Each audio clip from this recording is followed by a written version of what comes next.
Howdy ho and welcome to the show. Working?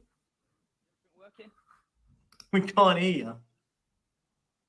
It's because your hands. It's because your hands on the phone, Tommy. Move your hand away. That's it. Are you covering the speaker? Where's your speaker? I think his thing's playing up a little bit on him. Phone. That's there it. we go. Can hear you now, mate. Can you hear me? Yeah, very sweet. Right, this is a unique stream. This is the first. This is the first show that I'm streaming off my phone. Mic in, AirPods in. We should be good to go now. It's a very, very unique show in general. 10 p.m. We started late. We're gonna make it pretty quick, but it's gonna be short. It's gonna be sweet. It's gonna be fiery. You're gonna be talking about takeovers. Unfortunately, there's still no game till Monday, right? Fulham Monday, then following Friday, a few days later, we've got Palace same time, 8 p.m. It's a weird week next week. It's a very, very funky week next week, but still a hell of a lot to unpack. Before we get going, please make sure you like, subscribe, hit the bell. Super chats are on. Before we get going, my people, look at the panel. Dan E, Stelios, Perchy, Jacob. Oh my days! Could you ask for much more? Could you ask for much more? Before we get into the takeover, there's something I need to mention. And it's something I need to talk about. We need to talk about. It's not just Basuma and Sarr we're going to be missing at the African Cup of Nations. It's Son. The Asian Cup, exact same day, well, the day after the Asian Cup starts for a month, 5 weeks, 6 weeks. Can we cope, Dan? Can we cope without Basuma, without Sarr, without Son? All starters. How we cope, in your eyes? Well, it's going to be a tricky one, isn't it? Unless we've got someone to replace Son. Maybe you could stick Johnson there or Kulusevski for the meantime, but it's all going to be depending what we buy in January.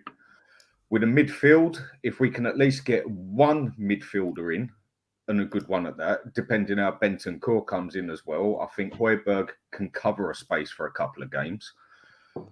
But we definitely have to do something. We definitely have to get at least one midfielder in there, and plus we need covering defence as well. And up front, we are very limited because, as far as I'm concerned, Richarlison don't even count as a choice anymore for me. But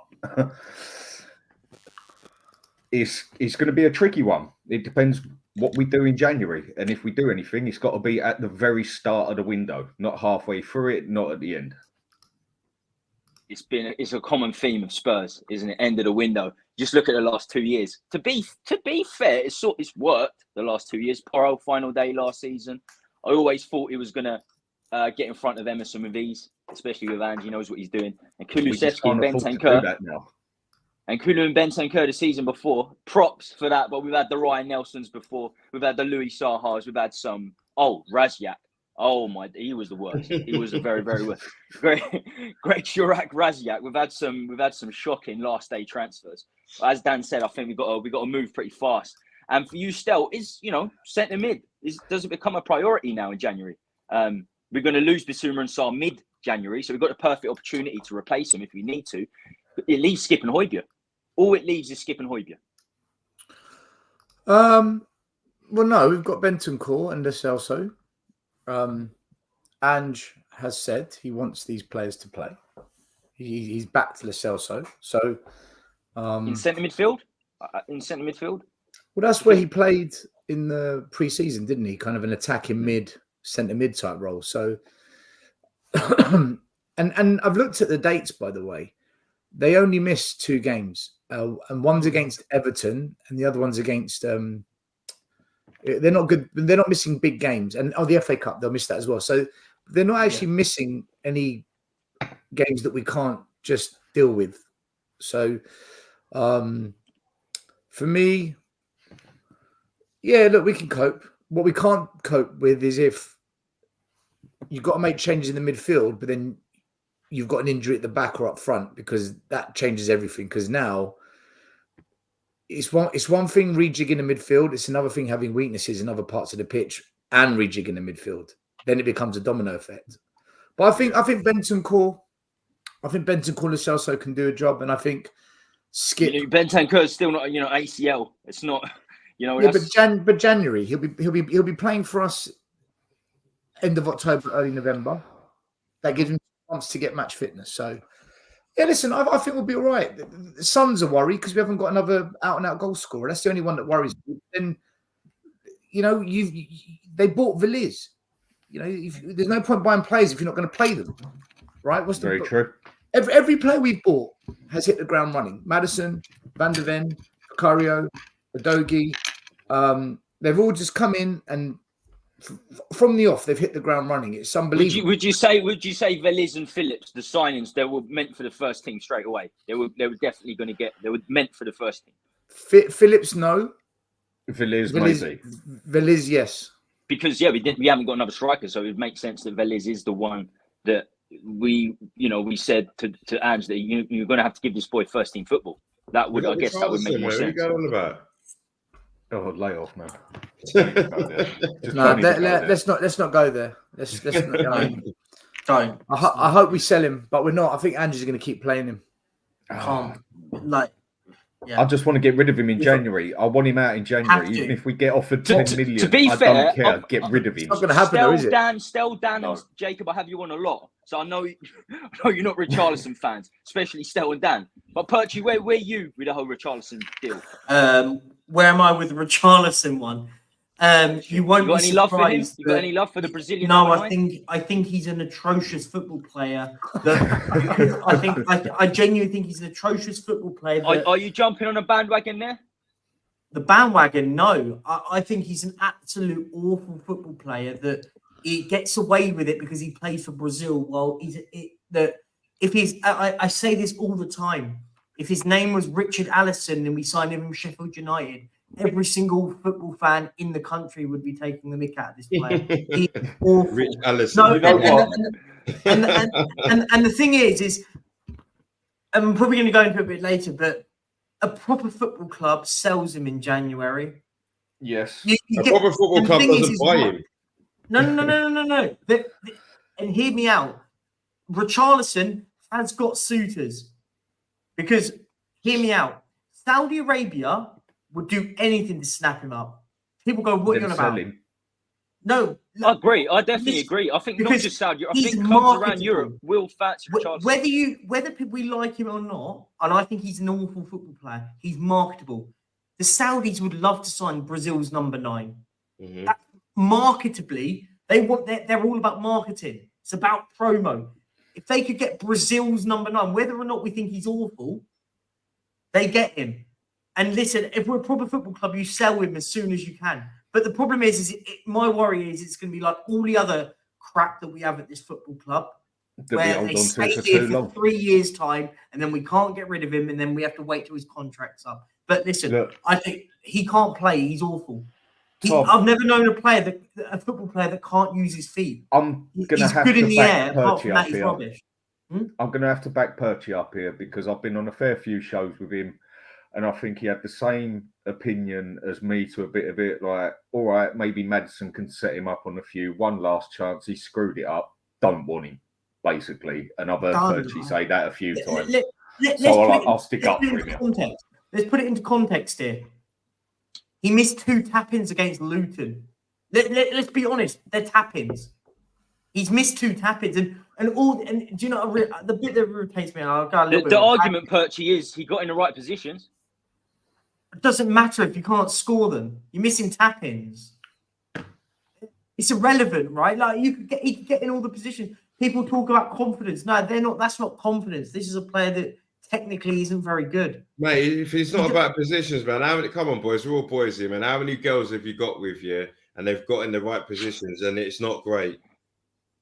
There might not all be girls in the chat. You know what I mean? Do you know what? There might not all be girls. I was thinking the exact same thing. I was actually thinking the same thing as what you said. I'm thinking, don't say that. It's not really great effort, but you're just not cutting the mustard. Sorry. Yeah. He's useless. He's got. We don't stick to football in Tuesday shows. Definitely not. We don't stick to football. If we can sell him in January, he's got to go. Whilst you can still get money for the player, get rid of him as quick as possible. Listen, as I said, I'd rather listen. Even if we sold him and didn't sign somebody else, I wouldn't care. I've said exactly the same thing. I'd rather Veliz play over him. He's that bad. Definitely.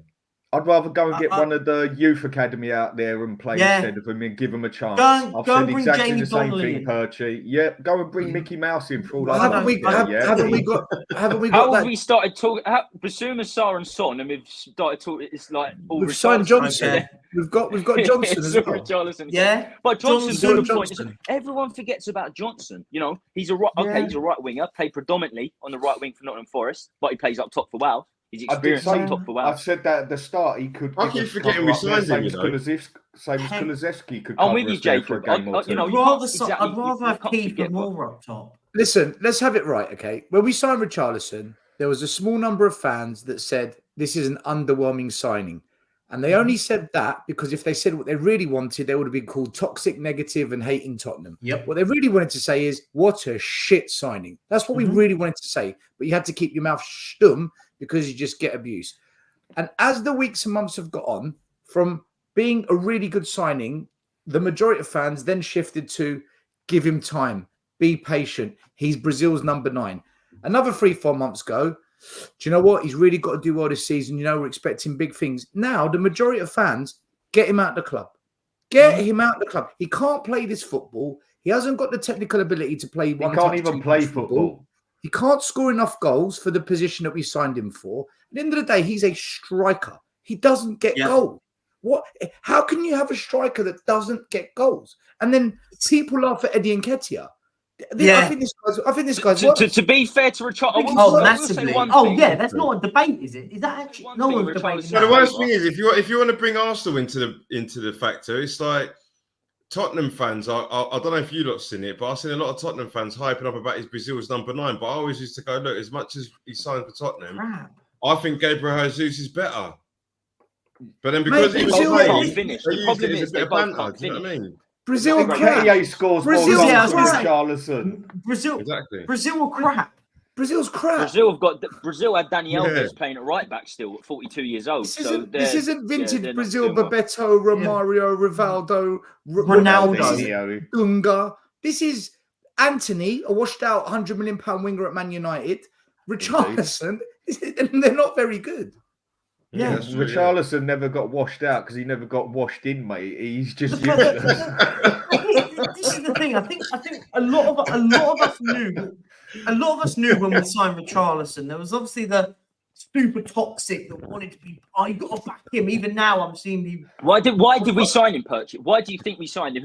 What was? Because it's an easy signing to make. What was the purpose? What position was he? We knew Kane was leaving. We knew Kane was leaving. We knew Kane wanted to go, and it was an easy deal to get over the line. That's why. Because actually, the one thing that we're crap at Tottenham, it's not spending money. Because I hear this all the time.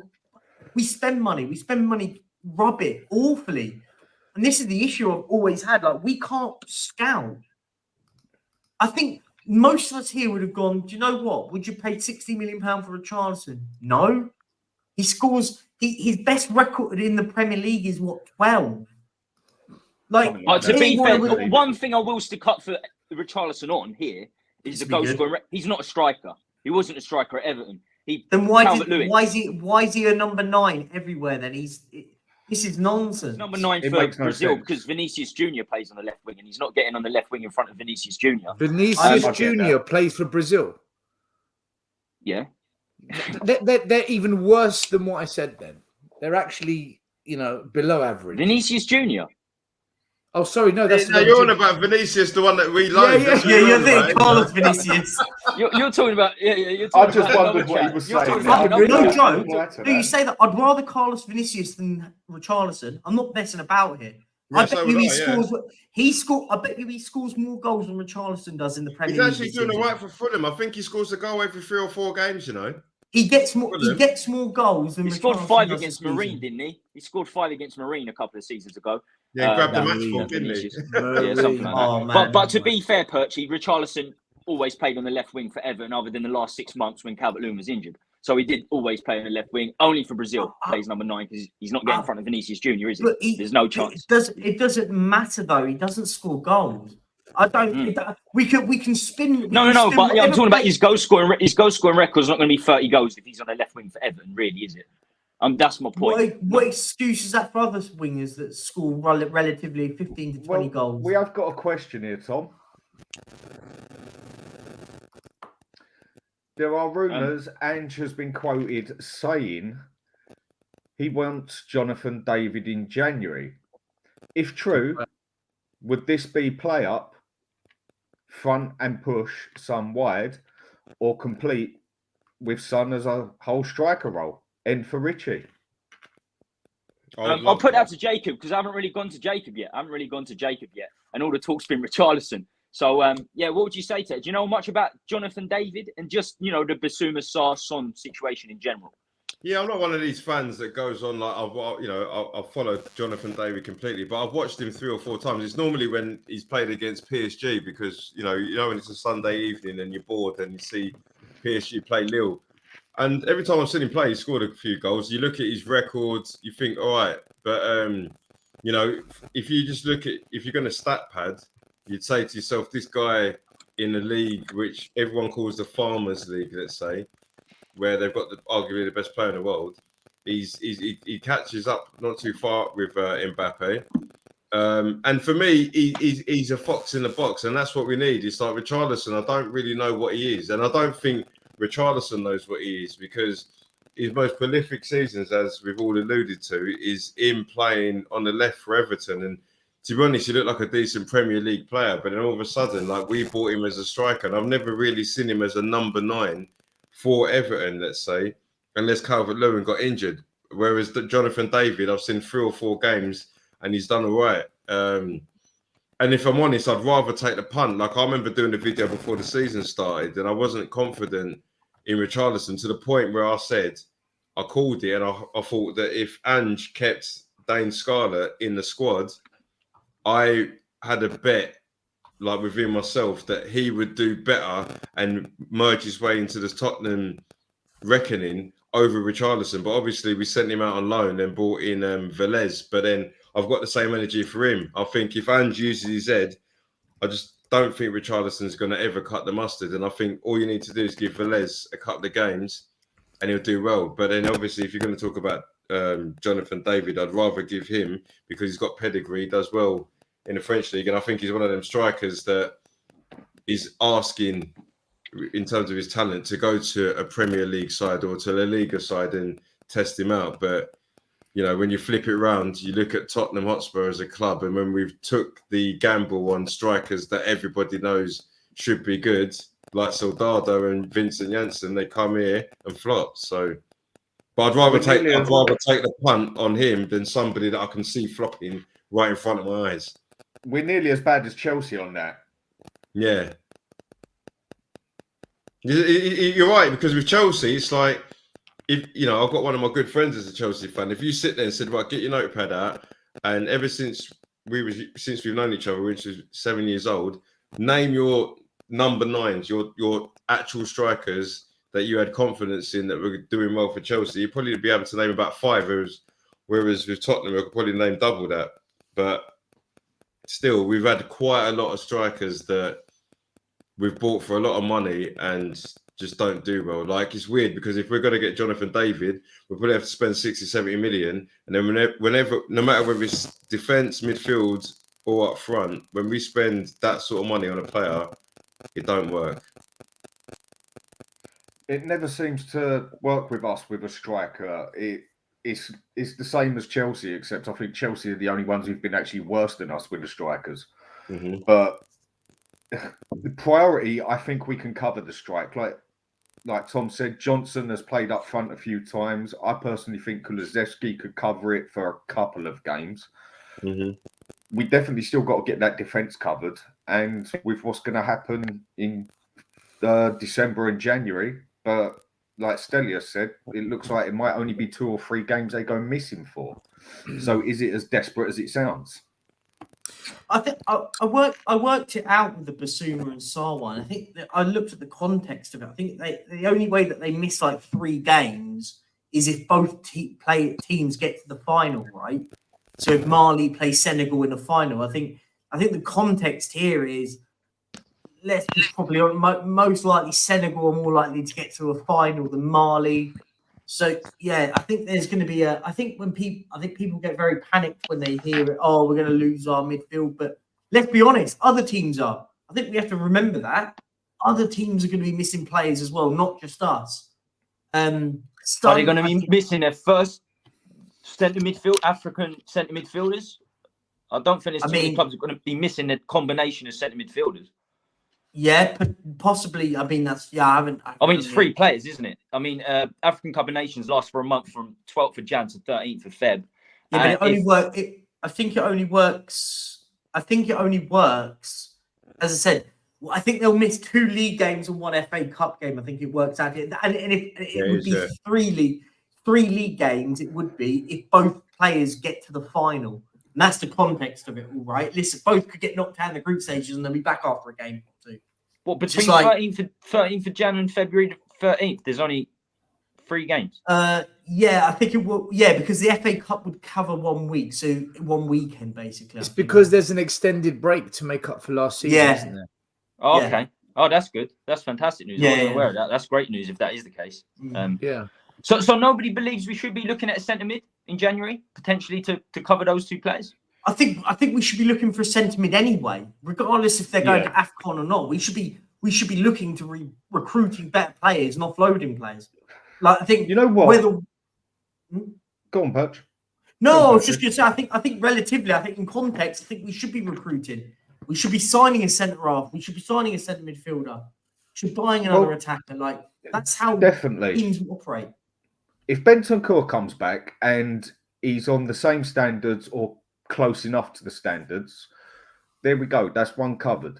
Højbjerg, if we do sell him, then we've got to get someone of better quality, basically. Yeah. But if it's not that easy to get another centre mid out there, I say we keep Højbjerg till the end of the season, because for me, he's still good enough to be a squad player. Definitely. Maybe not for the first team, but for a squad player, he's good enough to come on and cover it for a game or 2. He's linked with Juventus now. He's linked with Bayern Munich, Atletico Madrid in the summer, but he's heavily linked with Juventus now. Heavily linked. Well, we've been looking at Calvin Phillips. Yeah. I'd have Calvin Phillips. I'd have him in. I think he'd be a good squad player. He improves our midfield. As long as he sorts his injuries out. Conor Gallagher, I'd have Conor Gallagher. For me, that's not going to happen now.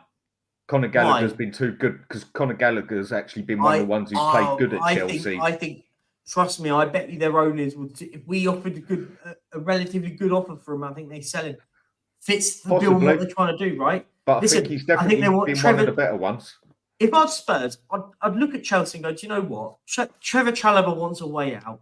I think add him to our centre half situation, improves what we've got there, improves the defence there, and then you go and try and get a Conor Gallagher. I think that's 2 players that fits the mould. Chelsea. Yeah, that's what I was thinking. I think it's a different Chelsea. Who's the last player? Do you know the last player we signed from Chelsea? Doesn't matter. It's a different Chelsea from before. William Gallas.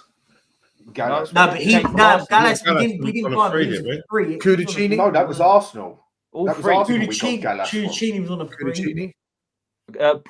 Poyet was on a free. Cundy. We're talking. You know with what you said. I don't know the answer. If you were genuine competitors and Poch is in charge of Chelsea, I don't think we're doing business with Chelsea. Do you know what? Why not? I'm gonna have to go with. And Gallagher's the captain. Gallagher's Chelsea's captain. Chelsea need money. Chelsea need money, dude. They've spent a lot. They're not selling Gallagher. No chance. Gallagher's their captain. And Gallagher's not coming. I'm not saying it happens. By the way, I'm not advocating that it does happen. But the thing is Chelsea is selling a lot of their homegrown because it fits the mold of their books, right? The way they work. Their owners are not sentimental. Simple as that. But the thing is, it's not. They're not sentimental. They need money. Yeah. They are in. I think we're going on about historically, so I think I get where Dan's coming from, but we always seem to. It's hard to forget that they ain't got Abramovich anymore. So I generally think their owner, if we went in properly for Chalobah and Gallagher, I don't think they're players that we should be going for. But if we did, I reckon we'd get them. I think he's a bit whatless. I just think when you look at Chelsea, the amount of money they spent. When I look at their lineup, I was sitting there with my cousin the other day, and I said I generally think there's about 15 I don't know, injuries man, they 2 or got. 3 players that I'll take at Tottenham, and we're at a transition. So I'm like, how have you spent all that money? And I look at your squad, and I don't think there's many players that I look at and think, oh, I'd love him at Tottenham. Because they've got about 15 injuries. Yeah, but if they're all fit, put it this way: if I said to you 5 players that you could take from Chelsea that would improve Tottenham categorically, they look, you know, before I could 5. I think there's 5. Yeah. Name 5. Enzo Fernandez improves our midfield straight off. exponentially. Okay, that's one midfield. Reece James, I'd have in. Reece James with his injury problems. Yeah, he's better. He don't play for Chelsea. Why would we want to play for us? Do you know what? As quality, if he's fit, I'd definitely take him. Yeah, if you talk about quality, where he has glass ankles, I agree. He's too injury prone. But skill-wise, I could see why. None of them are coming to Spurs. Like no. That wasn't the question. That wasn't the question. I'd take Raheem Sterling out wide over what we've got. Sterling, I agree. I'd have Sterling over Kulusevski any day. Raheem plays on the left, doesn't he? Yeah, he plays on the left. So yeah, what have we got on the left? I'd have Madueke. Over who? Kulusevski? Yeah. I think Kulu's very, very predictable. I like Madueke. I think I'd take him and Cuckoo when he's fit. Oh yeah, that's a good point. To be fair, it's all. The only reason why I don't put him in there is because we had him in the first place. Yeah, he left when he was 14. I think he left to PSV when he was 14 or something. Regardless, none of these players are coming to Spurs. None of these. No. That wasn't the conversation. No, I don't want the question. I was just asking if there was 5 players that you could take, grab them up in their bulk, put them in the Tottenham squad, and they start. You know, not the squad. It's with Gallagher. I could see it happening because the owners ain't sentimental, but he's been one of their better players along with Sterling and Enzo, where the rest have been terrible. I wasn't sitting. I think the point here was I wasn't sitting there saying that. I'm just saying that caliber of player I think can improve us, right? I think the point here was when we say about Chelsea, right, and we say about how they've been poor. I mean, they've had 13 first-team players out injured. Imagine if Spurs had 13 first-team players out injured. We'd be crippled. Yeah, but Spurs ain't got 35 first-team players. Yeah, we do. Look at the question, we do. If you minus 5, they've got about 10 players that are internationals that ain't even in the squad. Yeah, we do though. If he's in that position, I won't moan. Minus, you consider all the players we've dumped out on loan, by the way. We have dumped a lot. But look, I've got to go to the question here a second, yeah? If we keep buying players, are we blocking the pathway for academy? What do you all think? Well, the one I'll go with that one first off then is I totally get it. But if we want to get better and step ourselves up, we also need to cover ourselves with players that we know can cover us now. And slowly but surely also milk the academy players as such into the team. But I think we've definitely got to go for top quality sort of thing to back us up or to even get into that 11. But I totally agree. It's a bit of a catch-22. I mean, what do you think on that? I agree. It's a balance. I think it's absolutely a balance. And it's good to have it's good to have quality experienced players in front of you to learn off, for these young players to learn from.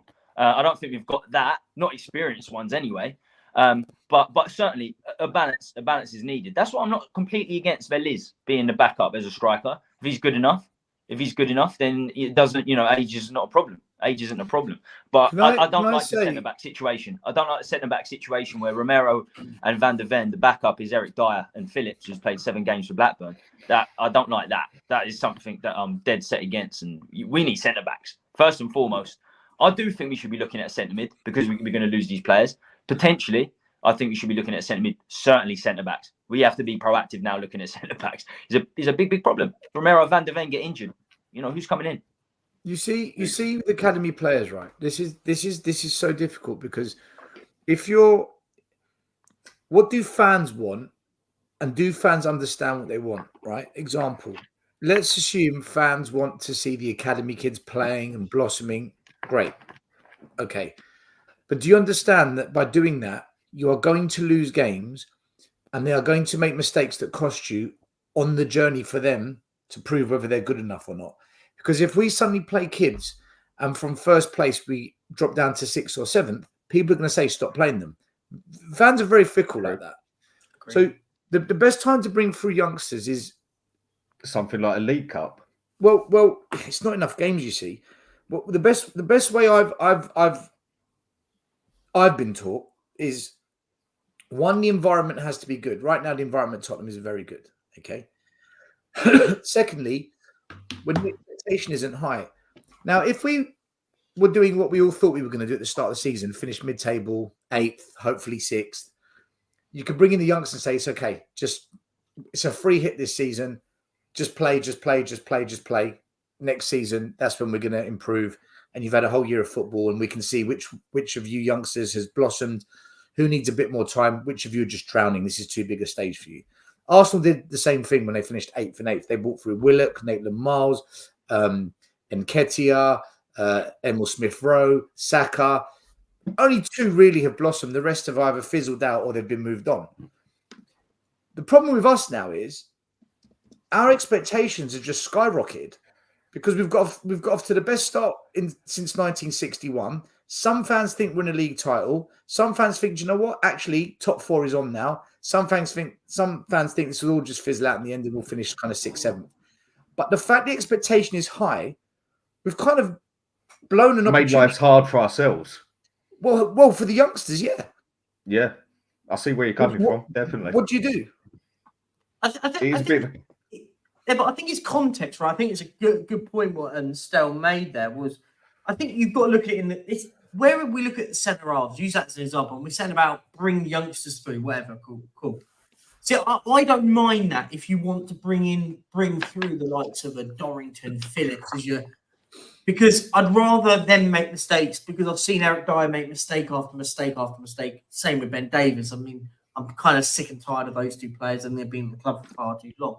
But it's all about context. I get your point. If they start coming in and then they completely falter, and then you go, fans are fickle. I think fans are football, not just Spurs fans, by the way. I think football fans in general are so knee-jerk in the sense of one player has one bad game, all of a sudden they're crap. One player has one good game, they're world class. It's as simple as that is genuinely the generation of football fan we have nowadays. I don't think that's just over here. I think that's everywhere. No, that's Real Madrid, someone has a bad game. I'm not saying that's not just Tottenham. That's football fans in general nowadays. You're right. It's so knee-jerk. But listen, I think you've got to do it right. I think you can't just sort of throw 11 youngsters in and go, there you go, good luck. No, I think it's got to be done naturally. I think Man City are a great example of it. They do it perfectly, right? They bleed through 1 or 2 a season. Look at Rico Lewis. Phil Foden's a good example. Cole Palmer, which they then went on and sold to Chelsea, right? So they do it really well. They get players in, they bleed them through slowly. But it's all about a right structure, right? If you do it right, it will come up. Right, Tommy? Perchy, the thing is though, with Man City, you can bring on Foden, he can struggle, but the other 10 superstars will get over the line. If we take off one player and bring on a youngster, we drop off. And the others, can we carry it? Because you see, Chelsea did something that I think Spurs should do more often. They loaned Gallagher to a Premier League club. Yeah. And he had a cracking season at Palace. So he's Premier League pedigree now. We don't loan our players to other Premier League clubs. We send them to the second division of France, the Championship. Just lend them out. And stuff. I agree. Lend it to Sheffield United. Lend a player to, I don't know, who's in the bottom half. Bournemouth, Luton. No, still, I agree with you. But the thing is what Chelsea also do, which is really good, is they're not scared to sell youngsters. So, like, look at some of the youngsters that they've offloaded recently. They're getting top dollar for players that haven't even kicked a ball in the first team. Guehi, Livramento. There's a few others. Livramento came from Southampton, but no, Livramento, no, he did. He came from Chelsea. No, Southampton signed him, and then Southampton signed him from Chelsea. Yeah, but it was only like £5 million. But that's my point. But that's my point, right? No, but I'm with you. Guahi was 15-20 million pounds. But my point. But that's my point. It doesn't really matter about the fee. Forget about the fee for a second. Chelsea identified going, he's not going to make it into our first team. We'll sell him. Whereas at Tottenham, we don't seem to do that. They sit around in the academy until they're 23, and then we go, okay, we're going to have to. And then we give them away, basically. And we give them away for nothing. They end up at Colchester in that. Yeah, they go and then they go to the Championship or they go to League One and stuff. Or they go to Sporting Lisbon and all of a sudden become good. And that's my point. We've had such a bad reputation in our academy recently. Look, touch wood, it changes. It has to, right? It looks like it's already changing, and they've been changing things for about 8 months in it. From what Stelia said earlier, it is. But my point being is we need to see the fruits of our labour from our academy. Listen, I'm not sitting there suggesting that 11 players in the academy suddenly become first team players. I'm not unrealistic like that. It's normally 2 or 3 that just a lot. Apart from, I think I did a list the other day. Actually, we worked it out. How many in the Premier League era have come through our academy that have become superstars? Spurs need Campbell and King. Perchy, Spurs need to make a decision, right? Are the backup players going to be coming from the academy, or are they going to buy ready-made backup players? Because at the moment, our backup players are dog shit. The Sessignons, the Rodons, the Dyers, all this shit show. So when they replace them, and they are going to get replaced, the club needs to make a decision. Are you going to replace them with proven talent, or are you going to replace them with proven talent and in some positions academy players? It's got to be a bit of both, the club needs to make a choice, because otherwise, these academy players, we won't see the fruits. It's not going to happen. Agreed. But it has to be balanced, right? It can't be all of one and all of nothing. Like, in a sense, do you think Ange has a say in this? So we're talking about what we want, but it's what Ange wants, because he puts the team sheet out. So you would expect, because we've already agreed that we still think Ange is going to play Richarlison. Even though he's terrible. Yeah, but what it is in simple terms, it's like what Tottenham do, and it's all from the top, is that they'll do whatever it is in their power to paper over the cracks. So it gets to the point where 1 minute it'd be like, oh, it's a youth project. Actually, we got Conte. Actually, we got Mourinho. Actually, we're going to agree. Actually, we got Ange. So they'll just keep doing everything to the point where Daniel Levy's is most comfortable when he feels that we're all blind. So right now, Ange is smashing it. We're top of the league. Madison's signing of the season. Son's up front banging goals. Daniel Levy's like winning. It gets to the point where when we're doing crap and all of a sudden we drop out of the top 4, that's when Daniel Levy thinks, right, what are we going to do now? Then he'll just go and spend 60 million on a striker or a midfielder, and then we all go, oh, that's what we need. And then it gives him leeway. All he does is he just gets leeway. It's like when you've got that woman, and you know that you know that you're sleeping around, and you're thinking, I'm trying to get away with it. You're trying to get away with it, man. But then once she's onto you, you buy her some flowers. You buy some flowers. You buy some chocolate. You buy her a Gucci handbag, and you're like, right. That's sweet for a bit. That's what literally Daniel Levy on eBay with us. But then, there's fans. I'll get your point. Stupid. But then us lot are in this group now. We're probably part of about 10% of Tottenham fans, because the rest of them, as soon as we go and buy an Ndombele, everyone's like, "See, where's all the Levy haters now?" But it's like, well, what if he I think it. Do you know what it is? I think we're at a stage now where. I get your point, by the way. I think you're right in what you say. I think we're at a stage of it now where I think we need to stop worrying about price tags. I don't really care. I'm always been one of these. I'm not been one of these that worries. Listen, it doesn't matter if it's a £10 million player or a £100 million player, as long as they're the right suit for the mold. The problem is you're right in the sense we've chopped and changed from different styles, and it's just not worked.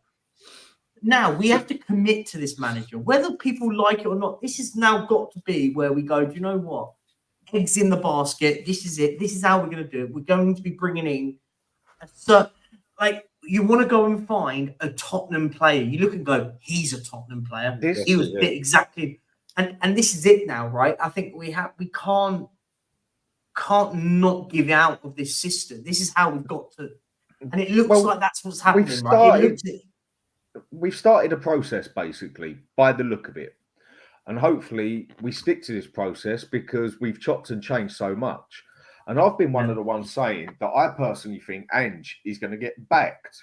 Reason being, He's never had to deal with a club with 100 million, 150 million in his back pocket. Whether people admit it or not, as all he's ever been in is small leagues. I mean, Celtic might be a big club, but it's still a farmers' league, whether people like to admit it or not.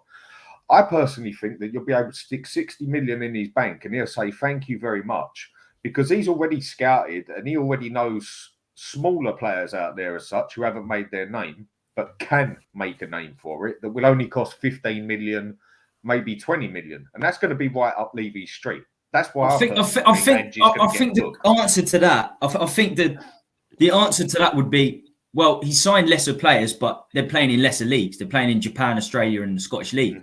So you can, if you spend £5-10 million in a player in SPL, you know, £5 or £10 million on a player in the Premier League is it's a completely different. Why not? Why not? Why not? Brighton do it every single year. Yep. Brighton do it every single year, and then everyone tells me, oh, they'll drop off now. And then they go and find the next wonder kid that comes out of Venezuela. And then we go, wow. And then Chelsea go and sign him for £70 million, and then they go and find the next one. But they still spend 20-30 million pounds. They still spend 20-30 million pounds on some of these players. Brighton don't. Look at their spend. I mean, Matoma still costs. I mean, as it goes on, as rightly so, they're receiving more money with their philosophy, with their recruitment. So they are spending more money on the players that they bring in. Like Caicedo was £20 million. Caicedo wasn't. Oh no, not Caicedo. Matoma was £18 million. I'll confirm. I'm trying to forget. I'm trying to think all the players have signed. I'm trying to think of. You're always going to get people out there that are going to, as long as we back Ange for the players he wants, I don't care if they cost 1 million or 100 million. Exactly. But I personally think he's going to be able to look at the exactly. It's not our money. Haven't made a name yet. But you know for a fact, if we go and get 3 players that cost us altogether 30 million, for example, 10 million a piece, you know there is going to be a shitload of fans out there who are going to go off their head about it because they didn't cost 60 million or they're not already labelled as a quality player. Yeah. It's shameful. There's a lot of Spurs fans like that, and there's a lot of fans from other clubs like that. I think as Stel said, sorry, Jake. I was just going to say, I think as Stel said, a lot of it comes down to the fickleness of the fans as well. How long do we stick? Because it's a project. It's going to be a project. How long we got to stick with the youngsters through thick and thin, even if we lose games? Will the fans stick with the youngsters even if we lose games? What if the project inadvertently turns into a title race? Right. I know it's a conversation. Class of 92. Class of 92. I'm just saying. What if come January, we're 5 points off the top, transfer window opens. How many fans are going to give a shit about bringing through the academy players when there's something bigger that could happen? Very true. Very true. Are we still in the project? Are we still in project mode, or are we going to say, actually, can you go and spend £100 million, Levy, and try and win the league? Exactly. They're going to say 90% are going to say, spend it. We want to win it. Exactly. And when we spend it and it goes wrong, all of a sudden, everyone will go mad about we spent it wrong. This is exactly it. This is it. This is when we talk about spending money. It's not about spending money for me. We do that. We're Tottenham and we spend money. Whether we like it or not, Tottenham spend money. We spend it terribly. I don't care who we sign as long as it's the right player. And I'll stand by my theory on that. Oh, of course. If it costs 1 million or 100 million, if it costs 1 million or 100 million, it shouldn't matter. If they're the best player in their position, if they're the best player, then but more likely than not, if you spend more money, they're going to be better. It's like, it's like a car. If you spend 40 grand on a car or grand on a car, it's the 40 grand car is going to be better. Ask Man United that question. But the point wasn't about money. The point, how much? The point was a project means we're going to bring through the academy players over 3-4 years. We're going to build a young squad with a couple of experienced players and build and build and build. What I'm saying is, what happens come January in the early stage of the project, we find ourselves in a title race. Fans are going to be, do you know what? Forget these youngsters coming through. Forget these Ashley Phillips and these Jed Spence and these freebies like Solomon. Can you go and buy 3 more Madisons and win the league, please? This is what's going to happen. That's what's going to be at. Still, no, you're right. You're actually right. But I don't think when we talk about these youngsters and stuff like that, I don't think that's not right now for me. That for me is down the line of this project, whatever you want to call it. down this process or whatever buzzword you want to use. That's not right now. I don't want to see the likes of Alfie Dorrington just thrusted into this team for the sake of it, right? They need to get there, like, right? It has to happen organically. I think what we're trying to talk about here is thrusting players in for the sake of doing it. Not for me. I think it's got to be done organically. When the player's ready, like, for example, if the manager goes, I trust Ashley Phillips to come into the team, fine, love that, go for it. I read a report that he's considering promoting Alfie Dorrington. Great, I like that. But this is the thing, right? And you're right. If we're in a title race and we're top of the league by 6 points in January, that's the question that's got to be asked about the ownership there and go, do you know what? Where are we going to be? Well, he has to support whatever decision we make. Perchy, basically what you've said, I agree with. Whatever decision you make, whether you want to go with the youngsters or whether you want to go with experienced players, Ange has got the opportunity to find that out now. Whatever Ange wants to do, we need to go by that in January. We need to support the manager. So if he believes the youngsters are good enough, if he believes Dorrington is good enough, then put Dorrington in. If he believes we need another centre mid, then get another centre mid in. We have to back Ange. That's always been the issue. You know what it is? When don't back the manager. There's no like. This word project here is a get out for chairmen. It's like what you should do is say, right, do you want to win something or not? I don't care. I'm not being funny, but all this little kids bring this in, all that stuff. It's like that's something that's progressive. You know, if you've got an Ashley Phillips or you've got a Ryan Sessegnon and you're saying you're going to bring them in, are you expecting them to go from a youngster at Fulham or Blackburn to be a world-class player in a year? No. You expect them to do that in 5 years. So the season is a year long. So stop concentrating on these little kids progressing. As a club, Tottenham, Man United, Arsenal, Chelsea, wherever you are, do you want to win a trophy? Do you want to win the league? If you're saying no, then it's like, right, concentrate on your project. It don't matter where you finish. Do you know what I mean? But like Still said, I agree. But we've already done that. We've already concentrated on getting the manager in. Project. It's like I always use. What word do you use then? What word? What I'm saying is no. Listen. So for me, rather than saying project, it's like put it this way: you're in a room with Daniel Levy, and you say, right, what? Forget. You know, Harry Kane's still there. All these players are still there. So the season ends day after. You say, what is it that you want to do next year? Do you want to win the league? Nah. All right, cool. Do you want to qualify for the Champions League? Don't think we can do that. All right. What is it that you want to do? Because what it is, whatever you want, listen. So whatever you want to do in the Premier League, you shouldn't be relying on fucking kids. Just do what you want to do. Yeah, but you know what I mean? So if you want to win the league, it shouldn't be about. Yeah, let me finish. So what I'm saying is, if you want to do what you want to do, don't focus on teenagers. Focus on what you've got as a budget and go and do it. So I agree with Jacob. Perchy, I'll give you 1 second, Perch. One second. I just want to touch on it. I agree with both of you to a certain extent, but I certainly agree with Jacob here. If the youngsters are good enough, get the best players in possible, more experienced players, and if the best players are good enough, if the young players are good enough, they'll take over naturally anyway. They will take over naturally. Having Phillips as your replacement for if Romero or Van der Ven get injured. How do you know if they're good enough, Tommy? Unless they get the game time. Ange does training. Ange does training. Ange is in training 4 hours a day, 6 days a week. Training is not playing against a player that wants to bully you off the park and I know, but we forget about training. It's 4 hours a day, 6 days a week. What you do in training is absolutely key for Marcus Edwards was phenomenal in training. As soon as it came to game time in the academy, his attitude was wrong. His attitude was all wrong. His attitude was completely wrong. For me, if we're a project club, and we're a project club and we're going on about like get these youngsters and nurture them, you might as well call yourself a selling club then, because all we're doing is like we're nurturing these teenagers to become adults. I wouldn't but then say if Tottenham ain't winning anything, they're going to leave. The academy. That is part of the academy is to generate. That's what I'm saying. So imagine if we've got an academy, we get a load of youngsters, they promote themselves into the first team, but then when they promote themselves to the first team, this first team ain't winning anything. We're not winning trophies. So if they get to the point where they become a Harry Kane and they're looking around and they're thinking, you know what, yeah, I've tried my best at Tottenham, you're just going to get a load of youngsters, and if they get to their optimum, they ain't staying. So we're essentially. I'll tell you one thing. Tried it with Conte. We tried it with Mourinho. Right, let's get it now. Let's win it now. It didn't work, and it didn't work with Conte either. Yes, it didn't work the other way either. So what are we doing then? Well, it definitely works with. It just doesn't work.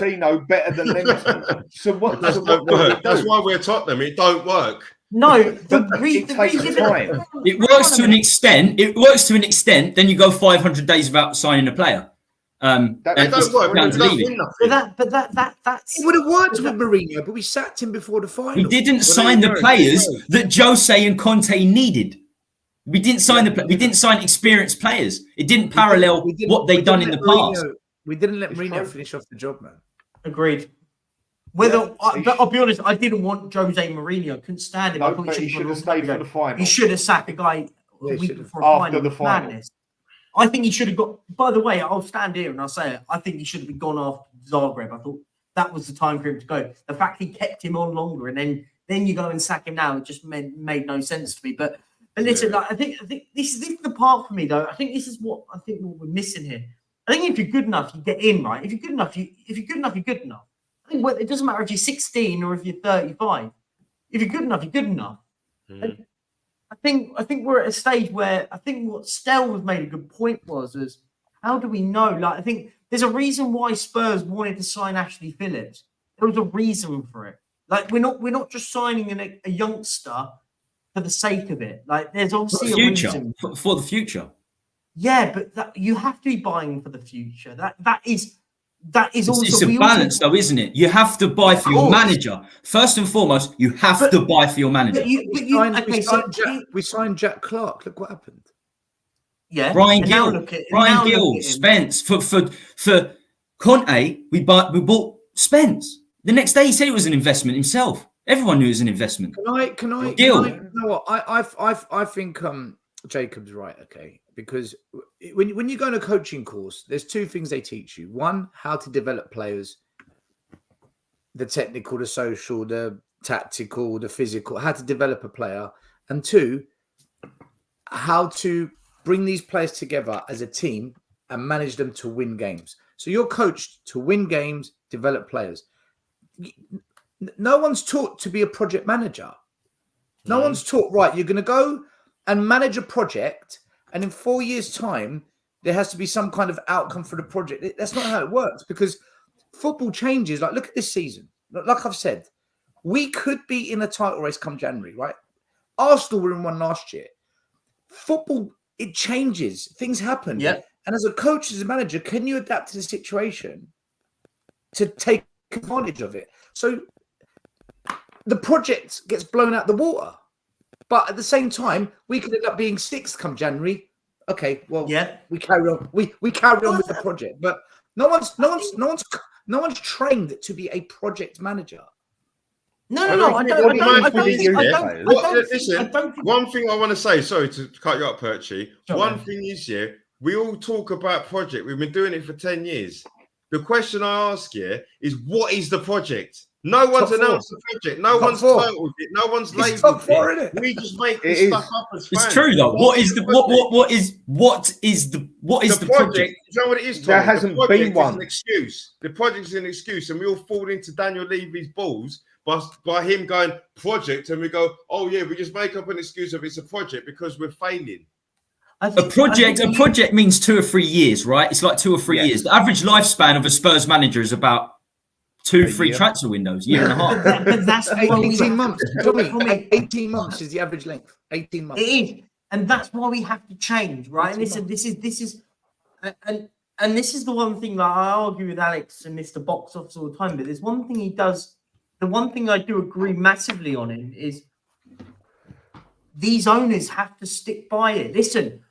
And I stand by it. They put out all their stuff on social media the day before the opening game of the season. This is a new era. Great. That's words to me. The new era is when it goes a little bit pear-shaped, is stick by it. We can't throw in the towel the second it goes wrong. Okay, Perchy, can I ask you this question then? Can I ask you this question? Say that we start losing. Doesn't matter who the manager is. It could be anyone. Yeah. Say that we start losing, but Ange doesn't think. Let's just say Ange now, for example, he doesn't think the youngsters are good enough. He doesn't think they're good enough. So he carries on playing the players he feels are good enough. The Højbjergs, the older players. If he carries on playing those older players, and we carry on not winning games, you have to sack Ange then, because he's not going with the project. The owners, if you're saying the project is young players, it's not. You're missing the point. Yeah, but what is the project? This is the thing. We keep going on about the project. A project to me means you're going with younger players. You're going with a younger talent. No, it doesn't. That's not at all it. No. So what's the project? It's all about. We don't know. No one knows. When you say project to me, I think future. So I think get younger players in to the future. So what's the project? Listen, there's two things in it. I say this all the time. It's context, right? I say this all the time. You should be buying the Ashley Phillips. When people start going mental about us signing Ashley, I said, no, that's fine. Hang on a minute. But we should also be signing players for now. Like you make it. And the thing is you good players. Exactly. And the thing is if the likes of Ashley Phillips is good enough, they make their way into the first team. When I sit there and say about youngsters not getting an opportunity, when you, like, for example, under Conte, when it's going pear-shaped, and you sit there and go, well, you're playing Eric Dyer every single week, like, you're not even trying something new, right? I get, do you know what I mean? Like, for example, you're not gambling and giving it a go. Listen, it's all about that, like, and this is it for me. Like, this, I think the likes of Dorrington, I don't even care. Phillips, whoever it is.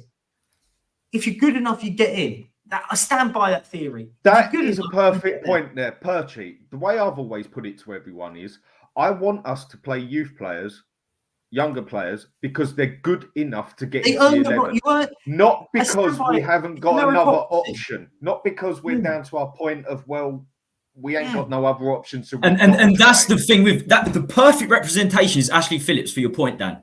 Yeah. We've got Ashley Phillips. If we play Ashley Phillips right now, it's not necessarily because he's good enough. We've got no other backup. We've got no backup. We wouldn't have signed him if he wasn't good. Who's the backup? What other option? If Romero and Van der Ven get injured, what are the options?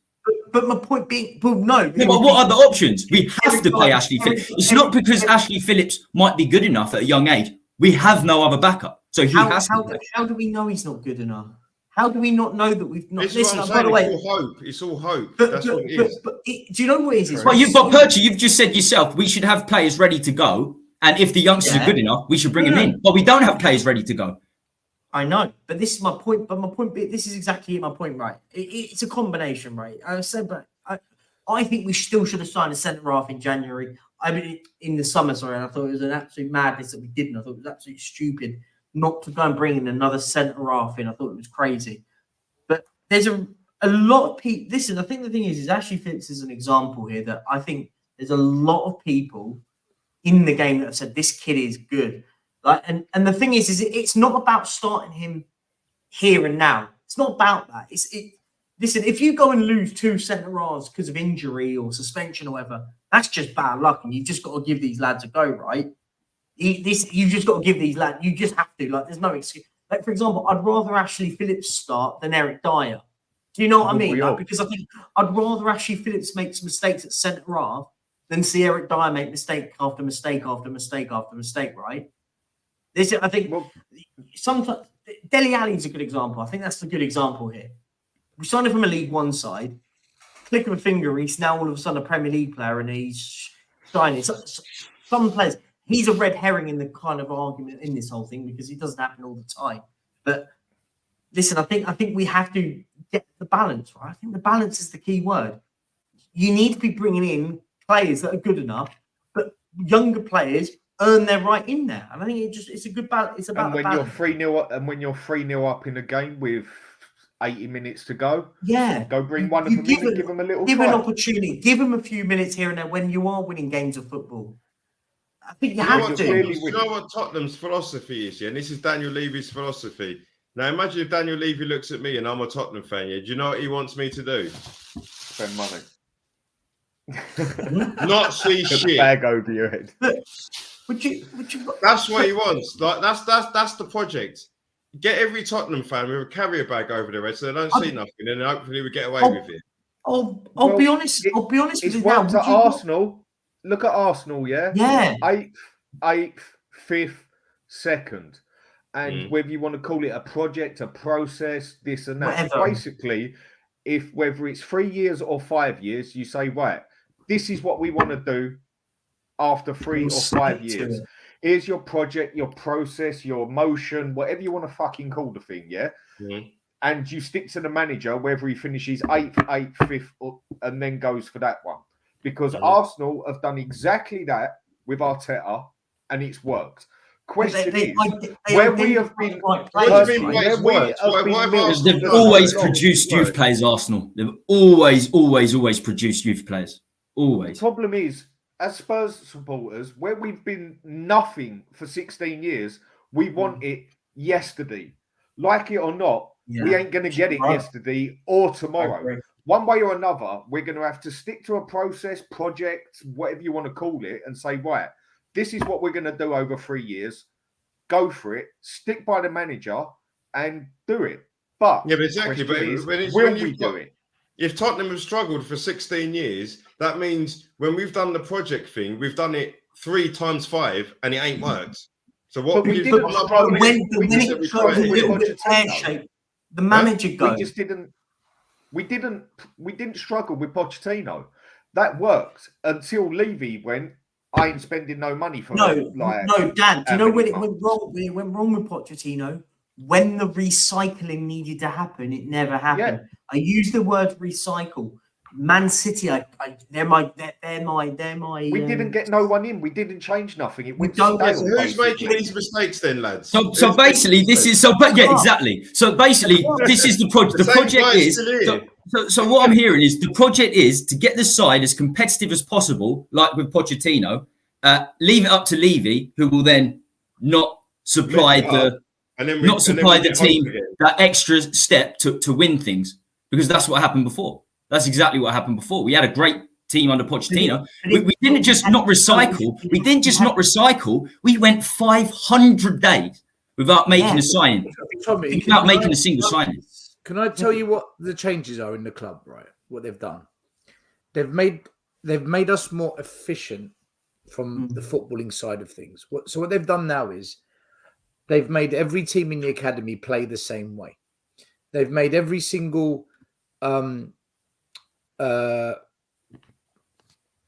signing that comes into the academy must fit the system of play, not be an outstanding talent just for the sake of having talent. They've broken the wage structure so that they can attract more caliber of player that they were losing in the past. The first team plays a similar identity, not exactly the same, but a similar identity to the academy. So it should allow the progression of academy players into the first team to be more streamlined and smoother. If Postecoglou gets headhunted by Real Madrid, for example, the next manager Spurs will sign will be a continuation of Ange. It won't be right. That's key. That's the absolute key. That is the absolute key. It's key not only for the first team because of the players that have been put in the first team to play a brand of football, but it's key for the academy to be able to filter through the players over a longer period of time, right? So what they've done is they've streamlined it, and they've got a way of doing it, a philosophy, and all transfers must fit the system. If it doesn't fit the system, they're not going to buy it, okay? Now, that should automatically make us a better football club and make us more efficient with how we spend money and how we go about setting up our teams to win games. However, that's great, but what is the project? So what's the project supposed to achieve? Are we doing all this to win the Premier League? Are we doing all this just to be competitive? Are we doing all this to win European silverware? Are we doing this to win the FA Cup?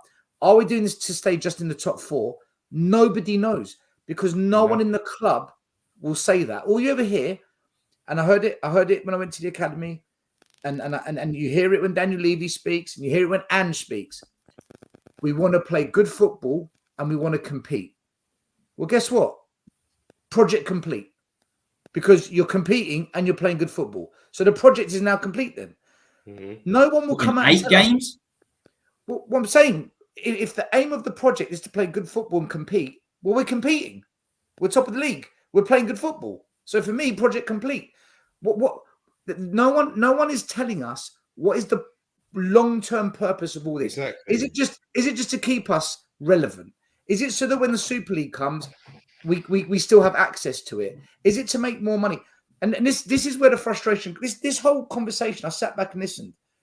None of us know what the point of what they're doing. What they're doing at the club now is really good. Honestly, in the 10 years I've been going there, I haven't seen this kind of focus on football. I haven't seen this kind of attention to transfers, development, tactics, philosophy. I haven't seen this before in 10 years, right? So clearly something's triggered them and they've completely redone it. But for what reason? Like, what do you want from this now? Because when Man City did it, it was to win the league title. Yeah. When Arsenal did it, it was to win the league title. They nearly did it last year. They might do it this year. What are we doing it for? Because our manager won't tell us.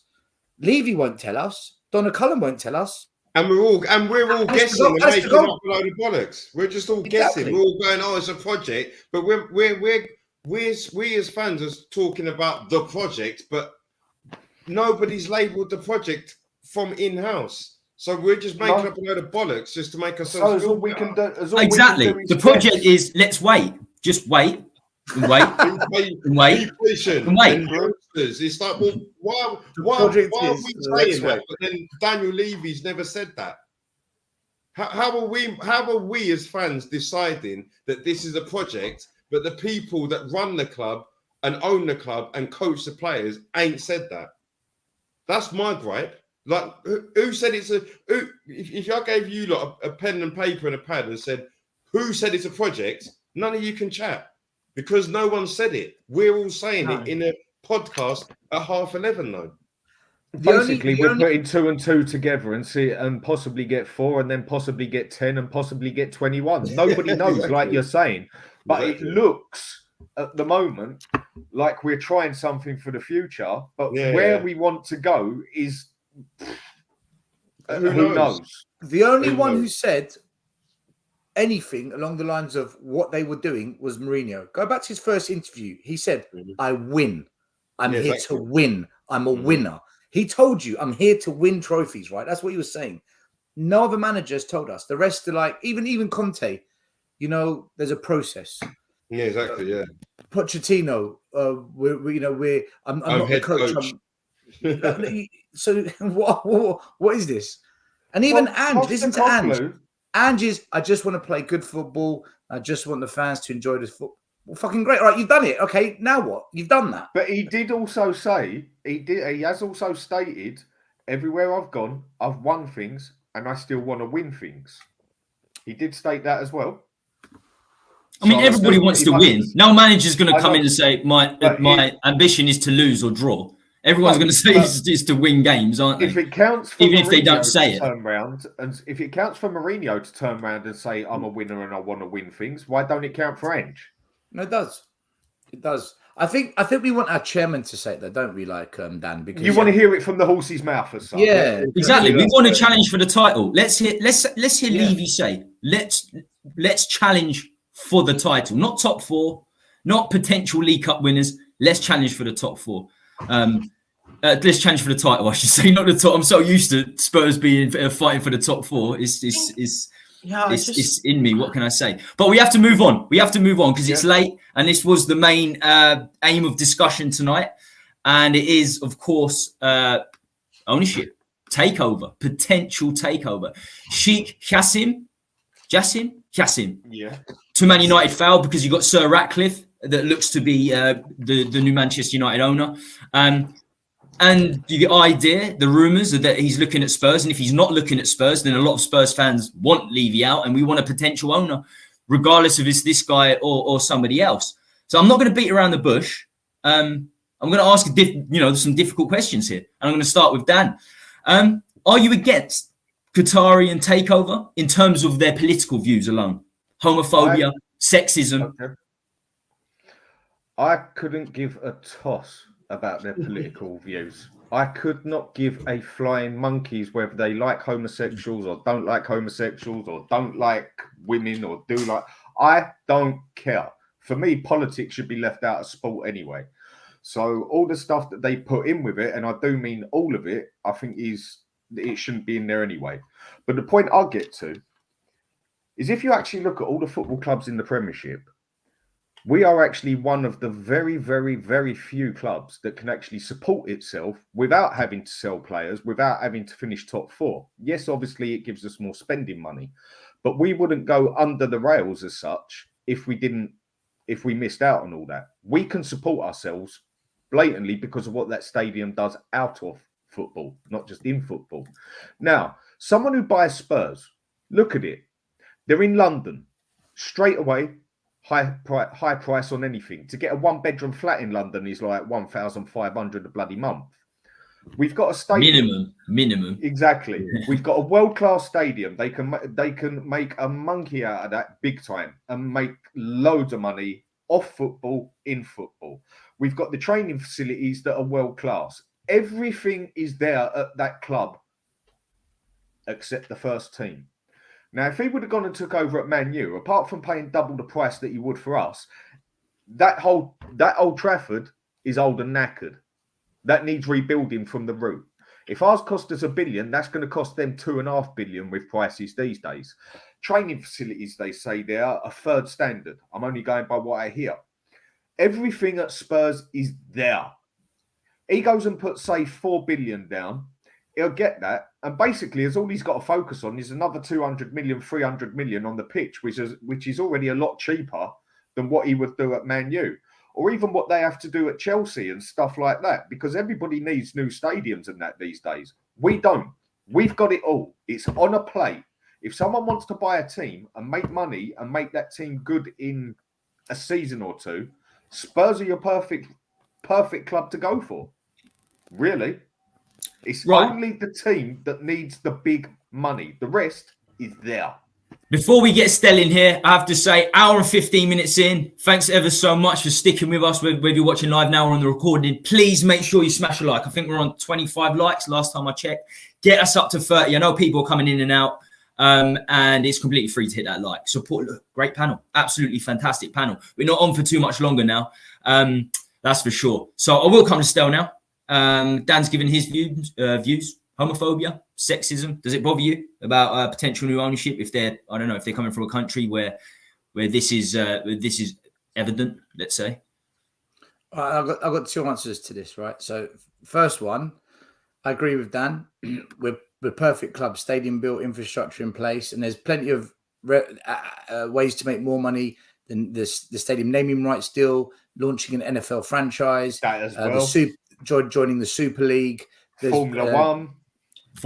There's plenty more scope, and the NFL is crazy money. So there's and the Super League will be crazy. So there's plenty of scope to you might spend $6 billion buying it, but you can turn it into a 10-15 billion pound company in the next 10-15 years. So it's I agree with Dan. Yeah. So it's definitely there for the taking. It's there for the making, isn't it? Like the fella Daniel E has just said on here, the infrastructure is already there at Tottenham. Stadium, Prince, training facilities. Prince money, yeah, it does. And also, like, if you buy Man United and you want to build a stadium like Tottenham's now, it's double the price. 3 billion.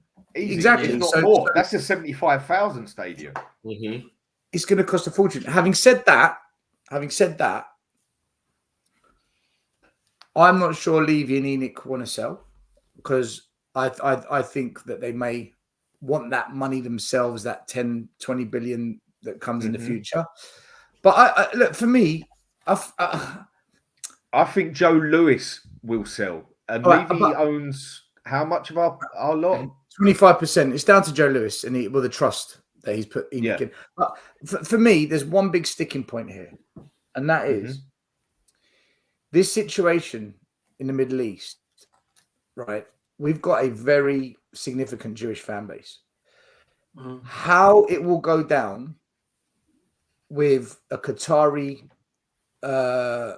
ownership, with a religious conflict with what's going on, listen, I'm not going to get into the politics or the religion of I get it, your but point. I get where you're going. This is deep. This is deep for those involved, right? Yes. I don't know because I've seen this week one of the members of the trustee for Tottenham stepped down because of the lack of comments towards supporting Israel from Daniel Levy and Donna Cullen, and he put a damning statement out to them, right? Mm-hmm. I think the club's in a difficult place because we don't just have Jewish fans. We have, like me, Greek Orthodox. We have Muslim. We have Catholic. We have Buddhist. We have all sorts of fans. So the club has to think of everyone. But because there is a significant Jewish element to the club, like at the end of the day, we're called the Yid Army, yeah? The Yids. Yeah. So it's such a difficult one because if you say one sentence wrong, you're fucked. In this world we live in, you're fucked. Yeah. So in 2023, you just cancelled immediately. Yeah. So I don't know how selling to a Middle Eastern ownership will go down with the fan base. And I think that could turn really toxic super quick. So I don't know how this goes. I don't know how you play this one out.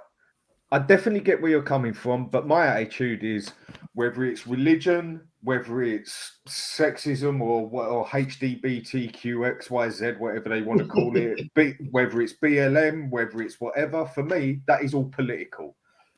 They bring too much of that in football anyway. And there's already that big thing that's happened because Wembley didn't put up the flags or the right colours, but they've done it for this, and this. That's where the FA have just brought themselves into a situation which is bloody hard to get out of because they've done it for everyone else. Now people are saying, why aren't you doing it for us? This is why I'm a firm believer that no politics or religions or anything like that should be involved in sport. But Dan, you're right. I agree. But the problem is, I'm agreeing with you. It is. So where do we go? The problem is Tottenham's unique because we're like Ajax. Ajax and Tottenham are known as the Jewish clubs of the countries they're based in. Yeah. So with what's going on over there, it's a real sticking point because the club will do its best to represent all groups. But when your core customer is from one group, what do you do now? Mm-hmm. Okay, I'll answer that one for you. I'll answer this one. I'll answer it. What core customer? They don't care. As long as you spend the bloody money, they couldn't care less. Me, it is not going to happen, my friend. All the Jewish Spurs fans who I know, right? They are. This is massive. It is massive for them. But on a business perspective, the Qataris Joe Lewis is not going to turn down a $6 billion bid. Joe Lewis is not going to turn down a $6 billion bid if it comes in because at the end of the day, money talks. The bid's not. For him, he don't give a shit. He's a moneymaker. But what That's I'm saying what I'm on about. But what I'm saying is, but the impact of that on what it does to the club and the fan base, that's where I think the problem lies. And therefore, because listen, Daniel Levy will still earn 25%. Daniel Levy wants to stay on and be a part of it. Well, my friend, how are you going to manage that situation then? But Dan, I think we're missing the easiest point here. There's no bid coming in. They're not getting involved with Tottenham. They won't. Listen. You can't say that. You can't say that. You can. Do you think the Qatarians? Do you think Qatari? Would love to sports wash a Jewish club? Right, they would. If we're talking about Qatar as more linked, it's a Muslim state, majority Muslim state. Half of my nationality is a majority Muslim state, Turkey. Qatar is certainly, you'd say, a Muslim state. So you'd say they would venture to the Palestinian side, right? They would love to take a Jewish football club. They would love to take a Jewish football club off Jewish people's hands. Surely. Yeah. Like at the end of the day, this is your opinion. This is the thing, though. I'll be amazed. Listen, I don't see it happening, especially now. More than any time now, I don't see it happening. Fair enough. But that is nothing but your opinion. Nothing more, nothing less. I think Stel made a great point. The landscape right now. I'm saying it is a great point, but I'm looking on it from a different perspective. I'm totally agreeing with what you're saying. What both of you have said, it makes nothing but sense. But thinking of it from a business side, I don't think they actually care. Because since when have Tottenham for how long been bothered about whether their supporters are Jewish, Muslim, Christian, whatever, or whether they're black, white, pink? Hang on a sec. Or whether they're black, white, pink, purple, orange, whether they've, as long as they've got money, they don't even care about the supporters of the club. They're more happy getting in people on holiday to go into the games, as long as they spend bloody money. So honestly, I don't think from a business point of view, anyone can care. Because if they can come in and spend the money for it, even if everyone who was Jewish, religion, whatever, you're still going to get everyone else come in and fill the seats. That is the problem we have at Spurs. Dan, I'm not disagreeing with what you're saying. I think 100% the Qataris can buy Tottenham. I don't disagree with it. Well, the point, maybe I was a bit misunderstood, or I put it across not so well. My point is this: the club, if it was to go ahead with such a transfer, I think there's going to be a significant backlash that could tarnish the club, that then damages whatever the new owners have got planned. I think the backlash will be that significant, given how bad the situation is over there in the Middle East. You're right. The owners don't care. Money talks. They're going to do what they want anyway. I agree with that. That's the point that I'm getting at. Yeah, and I agree with you on that. So let's say it did take. This is where I disagree. Still, this is where I disagree. So let's say Qatarians take over. Let's say Qatarians take over. What, the Jewish fans are going to boycott. The Jewish fans are going to boycott going to Spurs games. So what? We've got another 10 million fans, 12 million fans. Hold on. Let me give an example. Right. I get people that come on my channel, and we have to either time them out, block them, or just say, look, can we not have this conversation, right? But they come on the channel before what happened in the Middle East happened, and they'll say, why'd you use that word yids? I'm not Jewish. I don't like the fact you use it. And often that person is a Muslim fan. They don't like the fact that we as fans use that word. And I get where they're coming from, okay? Now, for me, it's like, what do? The fans are called the Yid Army. We chant the word Yid in the stadium. Some people don't like us. It's also our offence one, isn't it? It's also what they used to be offensive to us as well, isn't it? It's exactly. So what's going to happen then if you have a Qatari ownership come in and you've got the fan base going, you know what I mean? You think the Qatari is going to sit and be like, yeah, this is cool. This is fine. We're a very unique situation. This is what I'm trying to say. Could you see how this gets a little bit... It gets well political, mate. Yeah, it does. Massively. And then what do we do? I don't think Qatarians care. I don't think they care. I agree. I don't think they give a shit. I don't think they give two shit. They're there to sports wash. They're there to sports wash. That's it. That's it. The priorities and the morals, to be fair, religion has not been involved with PSG, Newcastle, the LIV goal. What if players like Solomon put in a transfer request saying no? Because I believe that Qatar are linked to funding of Hamas.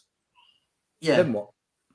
Because then maybe he should boycott the entire Premier League, because there's loads of Qatari owners all over the Premier League. Yeah, then maybe all over Liga. But not for the club that he's a member of, right? Yeah. Well, so you transfer list him and you let him go. He's one Israeli player. How many Israeli players are there? Can I just say, on a personal level, I don't care who owns Tottenham, as long as they try and get us to win trophies. I don't care. However, I also understand what kind of club we are, and I think this is a very difficult situation. I think with the international fans we have, I think they completely dominate how many Jewish fans we have now. I think completely dominate. It's not about the international fans. It's about getting fans in that stadium. And who's in that stadium, Tommy? Yeah. They're always going to get people in the stadium. We've got 30 million fans. It's not, no. Overseas, right? But they're not all going to fly in every Saturday. We drive there 15, 20, 30 minutes with the stadium. It's different. We know what pub to go to, where to get our chicken from, where to get our kebab from, where to park and not get charged. It's our home. It's different. Them 30 million fans, when they come, it's a weekend holiday. They want to go to the shop, bungee jump off the roof. They want to go on a tour of the car park. They're different. They're not like us. Yeah, but one thing I've heard, a big deal for them to come here. Everyone agree with me on. I say everyone. I'll say 90% of people have agreed with me on this when I've brought it up. So if others don't agree with it, it's going to be contradicting themselves. It's the fact that one of Tottenham's biggest problems is that the fan base don't mean nothing. that if all the top fans out there, all the season ticket holders, all the ones who've been supporters for 30, 40 years, boycotted it and said, I ain't doing it, they'd still fill the bloody stadium up. That's why they don't give a shit about the fans. So and Spurs themselves have tried to ban the word "yid," as Jimmy Koska. We tried to ban the word "yid" already. What do we do then if we go into the stadium on a match day, Dan? Dan, what do we do if we go to in the stadium on a match day and we get a situation where the North Stand and the West Stand are all waving Palestine flags, and the East and the South Stand are all waving Israeli flags? Tell me how this is going to go down. Tell me how this doesn't end up in a if they've got half a brain on them, they'd do what they did in like World Cup and stuff like that when it was significant things not to be flags to be flown. They'd take the flags off the people before they go in there. But I get there's going to be one or two that get in there. It is a messed up situation, but our fans don't even count anymore because they can fill that stadium anyway. That is one of our biggest problems, that we could like get 10,000 there to protest and they'd still fill the bloody stadium up. They don't care. From a business perspective, I know they don't, Dan, they would come over here from boys, Jacob's got to go. Jacob's got to go. He's been very loyal to the cause. He's a regular on the show. As I said, we started late because of Italy-England game. Finally, I just want a number, Jacob. Before you go, I just want a number. Levy said he'd accept 3 billion.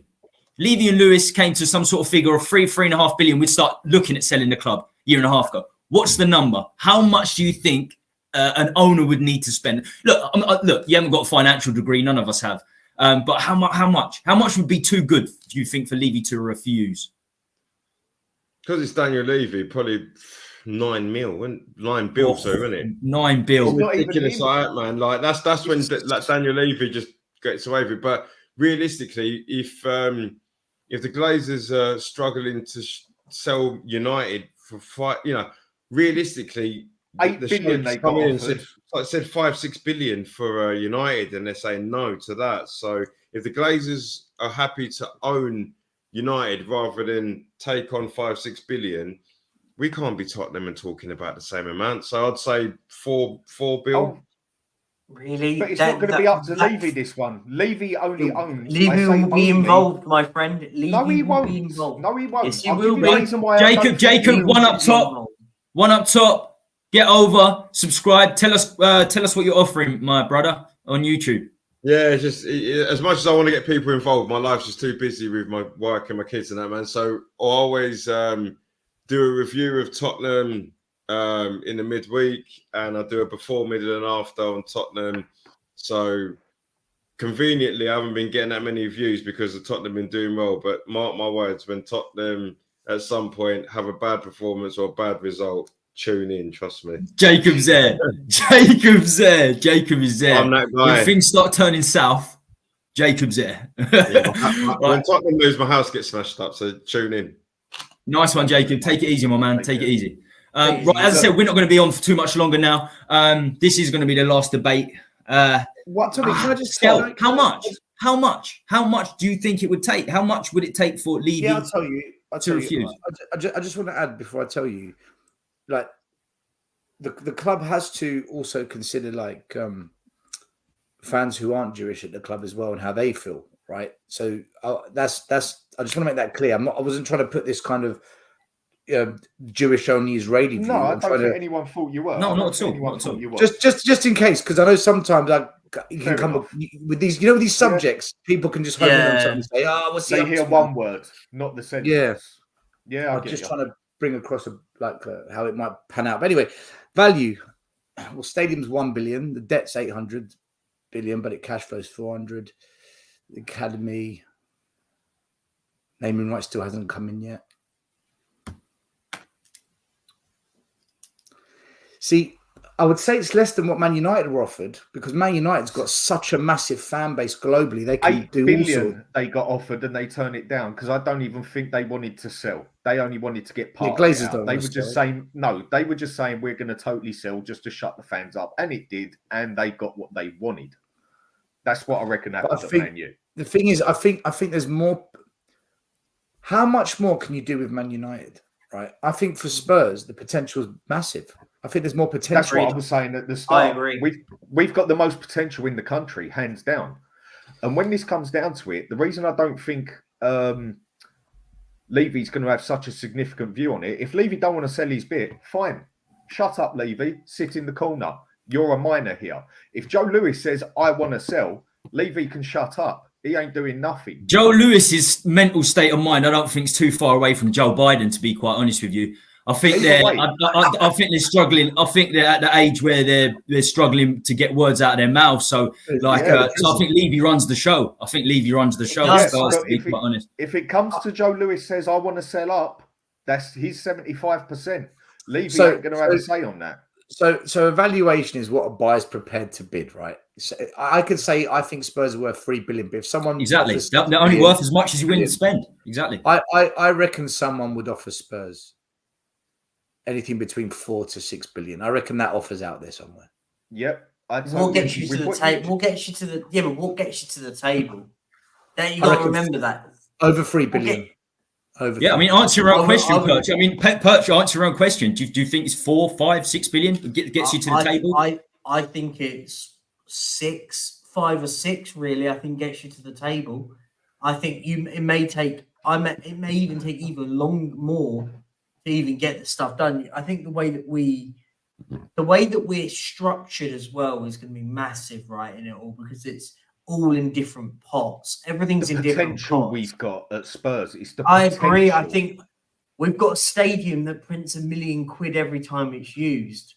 We've got a stadium. It's a giant ATM that prints out £1 million every time it's used.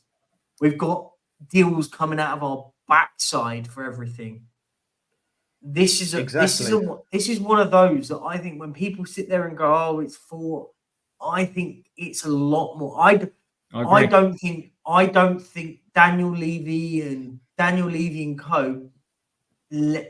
Anyone comes to the table until it's 5 or 6.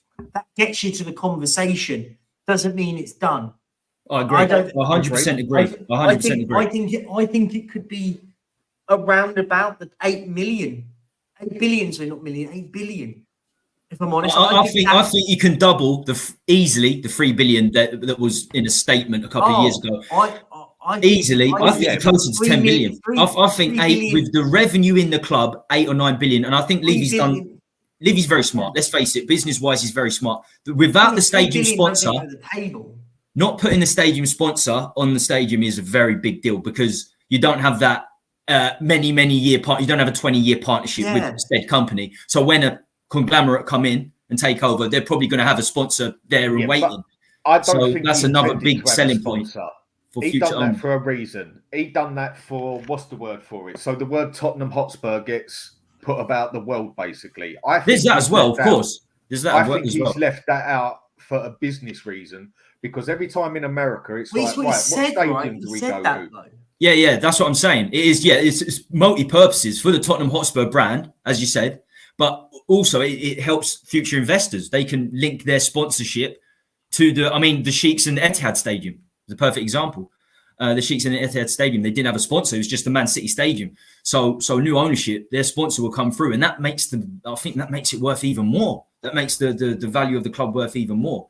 And Juventus took 10 years before they got a sponsor, Allianz Stadium. They got their new stadium, 10 years. So it could be a long time. So we think it's 8 or 9 billion, right? Let's say 7, 8, 9 billion. Non-Qataris can't afford that. So if we think Qataris are not going to risk taking the club, I mean, who's going to afford 8, 9 billion? So that's it. We're stuck with Levy. We're stuck with Levy. We stuck with Levy. I don't agree. I personally think if he goes down, I don't think they're going anywhere. I don't think they're going anywhere at all. If it does, I personally think if he goes up to Joe Lewis and slams 5 billion on the table, baked potato, Joe Lewis is gone. Personal opinion, yeah? The one you will struggle to get out of there is Levy. But when he only owns, I say only, 25% of the club, and they own 75%, what he says doesn't matter. The club, is it? It's the ownership of the club, right? It's ownership of the club. Fine. The business of the business of it, whatever. If Joe Lewis gets bought out for 75 billion, Daniel Levy can get told to shut up and sit down. He might have a little say in something, but he's a minor then. He's not a minor. I'll tell you why. Because the problem is he's entitled to 25% of all the profits. Exactly. So if we make a profit of 100 million, you've got to give 25 million to Levy. Oh, I get it. But he's not going to have such a major say in it, I don't think, because he doesn't. No, but as an owner, do you want to give him 25% of everything if he's not doing anything? He's already got it. He's already got it. If we can't take it off him, if they can't take it off him, then fine. Yeah, isn't that an issue as an owner? Like, would you? Okay, but what I'm saying is, would you buy a business where you know once you've bought it, there's going to be a guy that does no work that just sits there, and you've got to give him 25% of your hard work every year? I totally get your point, but I reckon they'd have him out of there within a couple of years as well. Because again, it's not a good enough bid on for him. See, I think Levy actually loves this shit. I think he actually loves being there, being on the TV, and everyone knows who he is. Like, he's addicted to the tears of Spurs fans. Yes. I'm telling you now, he's addicted to the tears of Spurs fans. Of course he revels in it. Of course he revels in it, man. 100%, I'm with you. He's the most famous chairman in football who's achieved nothing. For all the wrong reasons. For all the wrong reasons, basically. But I think we're at a stage now. Like, I think, I'll be honest, I think it's wishful thinking if people think that the Sheikhs are going to come in and buy us. I think do you know who I think they'll go and buy? They'll go and buy West Ham United. They'll go and buy West Ham United. We talk about infrastructure. What are West Ham United? They're just a football club. The problem is the atmosphere at their stadium. The problem is the stadium. Why? The atmosphere is fucking shocking. They'll build a new one, Tommy. They'll build a new one. They'll buy it. They'll buy it off. Is it Newham Council, and then knock it down and build a massive, great big infrastructure there. I could see that happening as well, but just don't count out the deal with Spurs.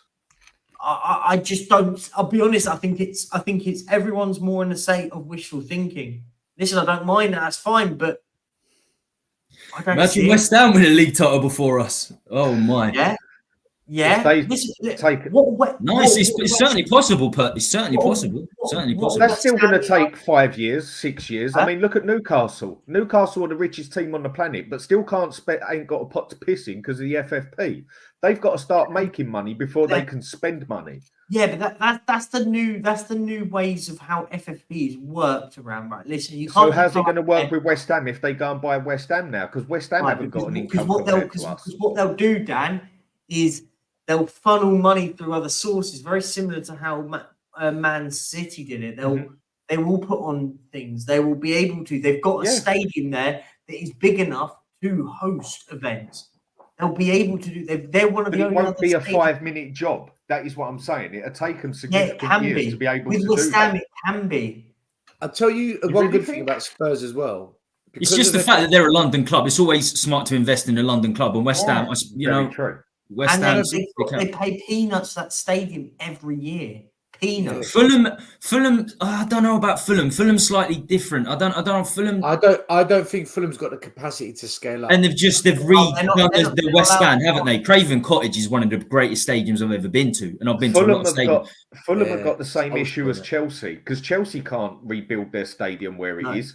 One, because of the rights of the pitch, but I'm sure they'd be able to buy the name off the owners. Two, where their stadium is, they really can't do nothing with it. Well, they've been trying for over a decade to try and expand it. But they got planning permission. But Abramovich, after having him, he obviously pulled the plug on it. The good thing about Spurs, if someone buys us, is that they will know that because of the way the club's been run, we've got something like £400 million worth of spend that we can do without breaking FFP. Mm-hmm.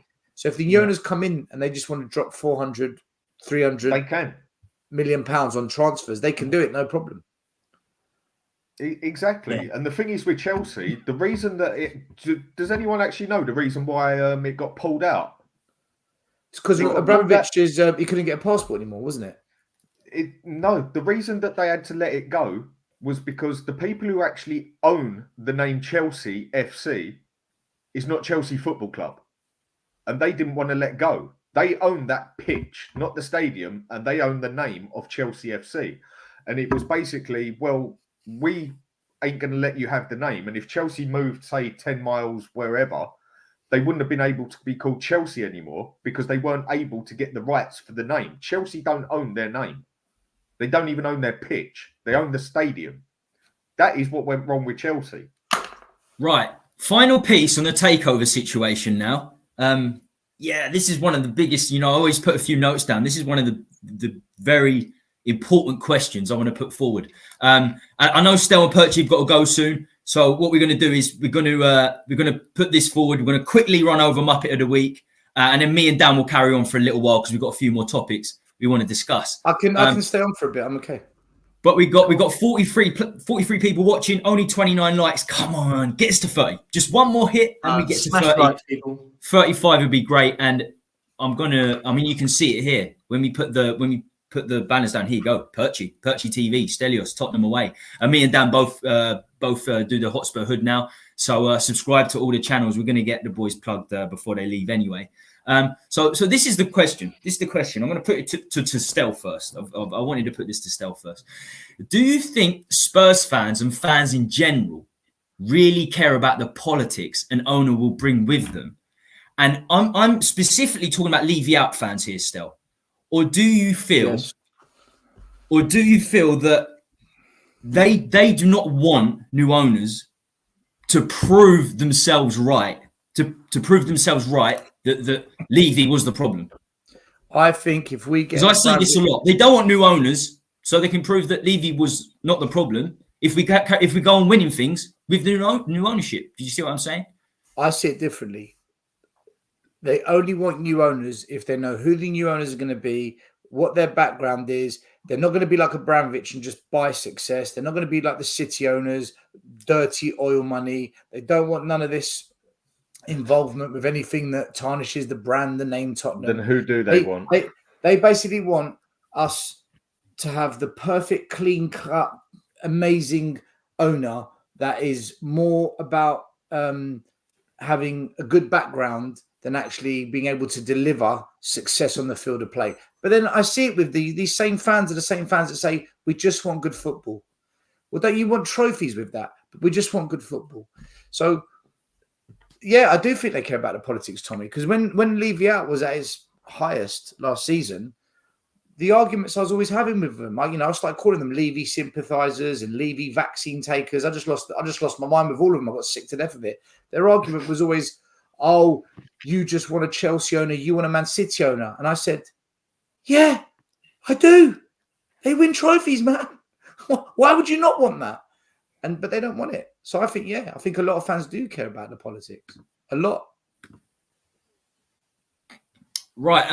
Perchie, anything you want to add to the takeover stuff? Or should we Yeah, no, I agree with what Stel's saying. I do agree with that. I think what I saw a lot of people going, oh, well, we got these people, blah, blah, I won't watch Spurs again.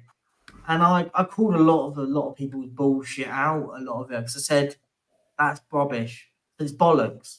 Because I tell you what, if Spurs tomorrow had new owners and then they announced that we signed Kylian Mbappe, you'd all be rushing to the club shop buying an Mbappe number 9 shirt.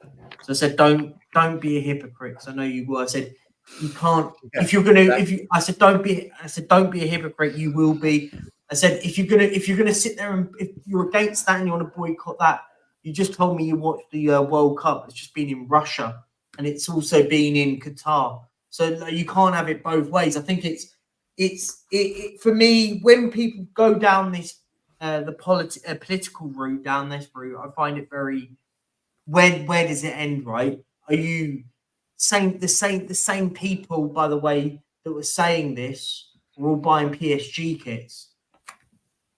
Make that what you will. They're owned by Qataris, so it's like where does it go? Right. Listen, I think this is the thing is people want to be.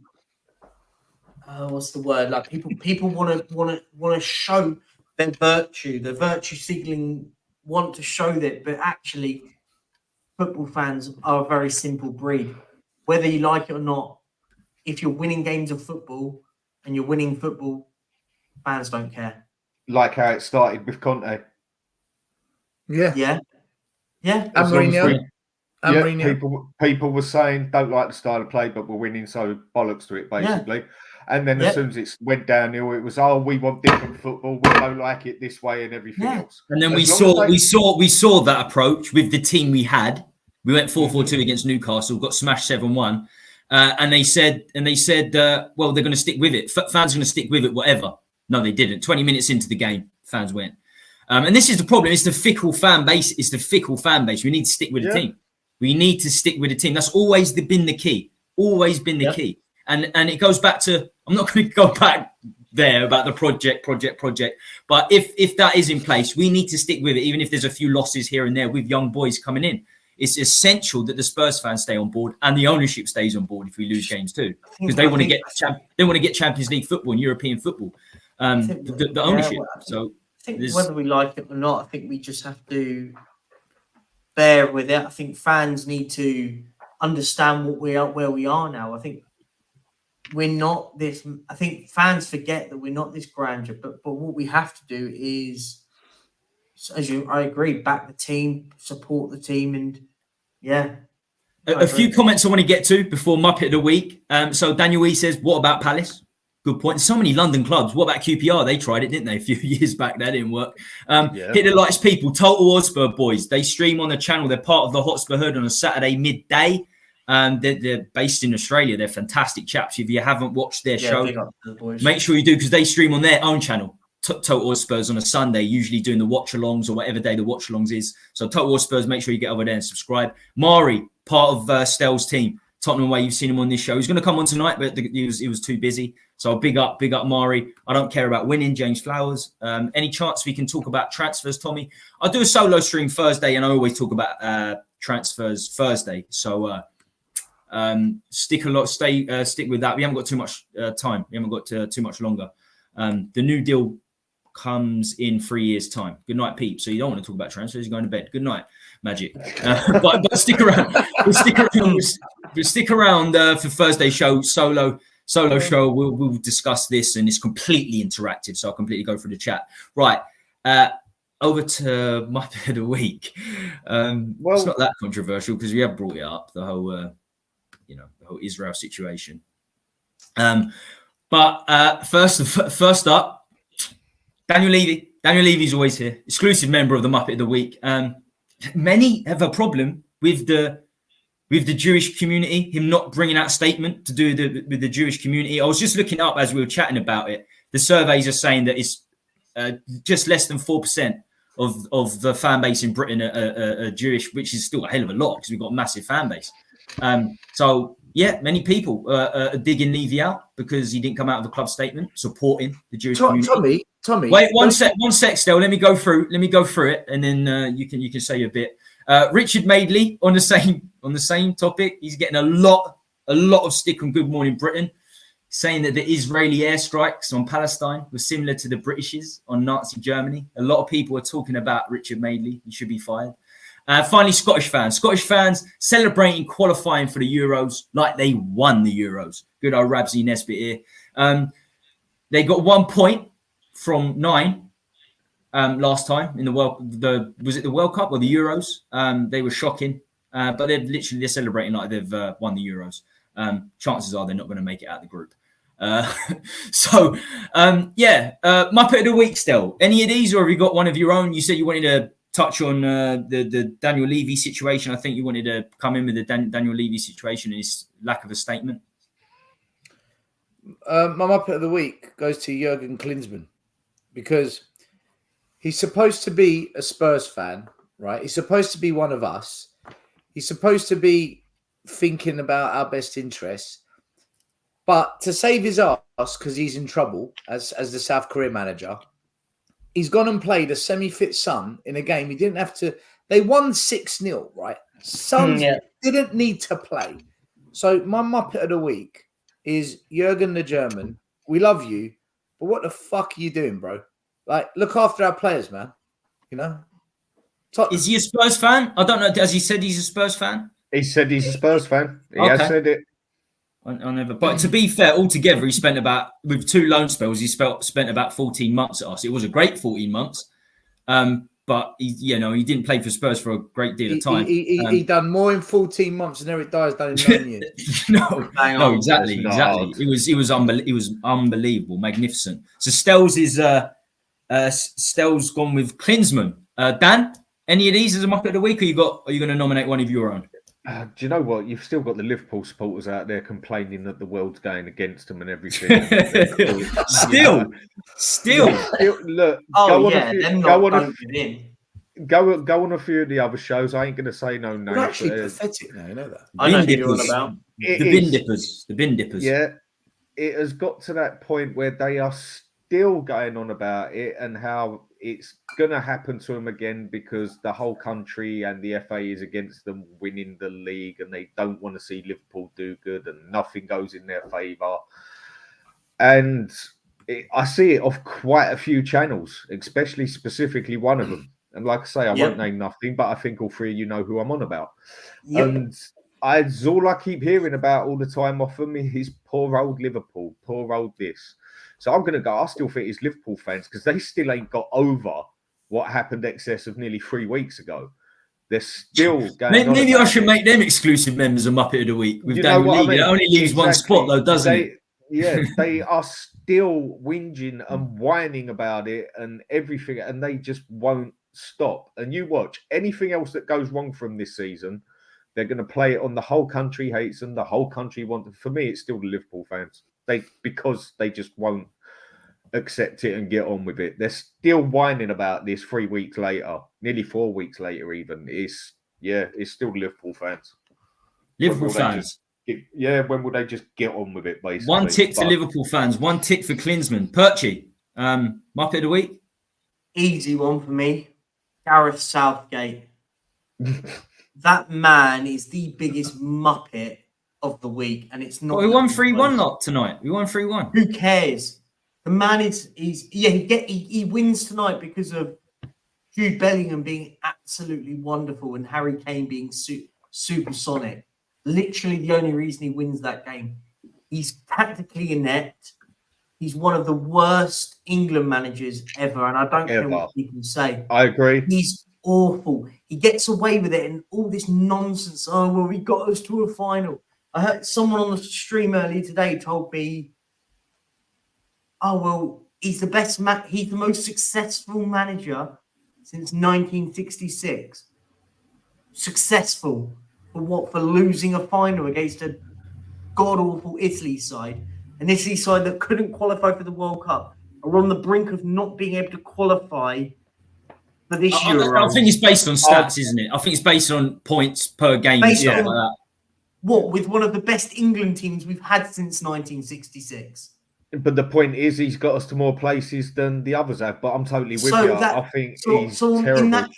In that context, genuinely, in that context, then we might as well keep him forever because he's got the likes of Harry Kane scoring goals against Panama. I can't believe he stayed on past. I thought he was going to resign himself after the World Cup. I thought he's one of the. As I said to you, he's one of the worst managers we've got. And the problem is because he's got a super talented team that win games. He somehow is still here. I'm so happy. After the Euros, he's gone, and we can actually get a proper manager. Yeah, Perch, can I ask you? As we're on the international debate, can I ask you? I want to ask everyone this. In fact, I'm going to answer it myself first of all, because it might take a little bit of time. It might take a little bit of time. Might take a little bit of time to digest.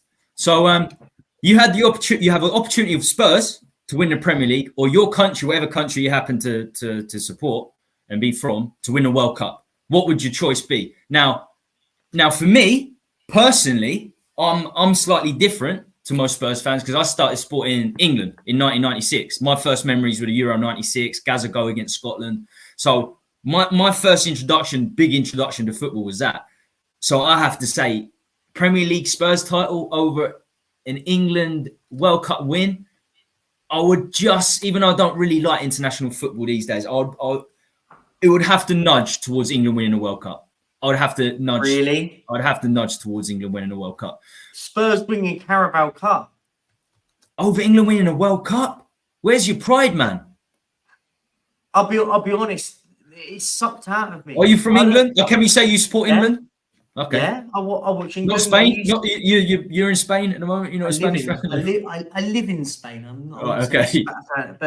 But no, I just, for me, I don't know. Do you know what? Like at the moment, do you know what? I've lost all care with England. This is a team that should be winning trophies. This should be the era. You know when that Spanish team had that era where they won 3 trophies back to back. That should be England right now. We should have won. We should have won the Euros. We've only got one competition, really. Should be. If you go player by player, there is only one international team that outdoes us player for player, and that is France. Apart from that, we absolutely. Argentina are very good. No, Argentina are very good. No, they're not. That English team is better than that Argentinian. I think that's still a very good Argentina. When you're going into the World Cup with Messi, McAllister. I don't disagree with Romero. you. That England team should pick itself. Yet Gareth Southgate somehow manages to fit players like Harry Maguire, Calvin Phillips, Marcus Rashford into the team, Jordan Henderson. That team should pick itself. What does Fikayo Tomori have to do to start an important game for England? What does Ollie Watkins have to do to start a game for England? What do the likes of James Ward-Prowse even have to do to get selected? What do they have to do? How can Maddison not get into it as a bloody playmaker when we ain't got one? I find it really. Phil Coy's mate, Brazil are crap.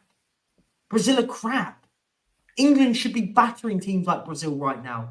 But this is the problem, right? I've never seen Brazil if you put in a competent manager, doesn't even have to be an amazing manager, a competent manager in charge for the Euros would win it. I would put money on it.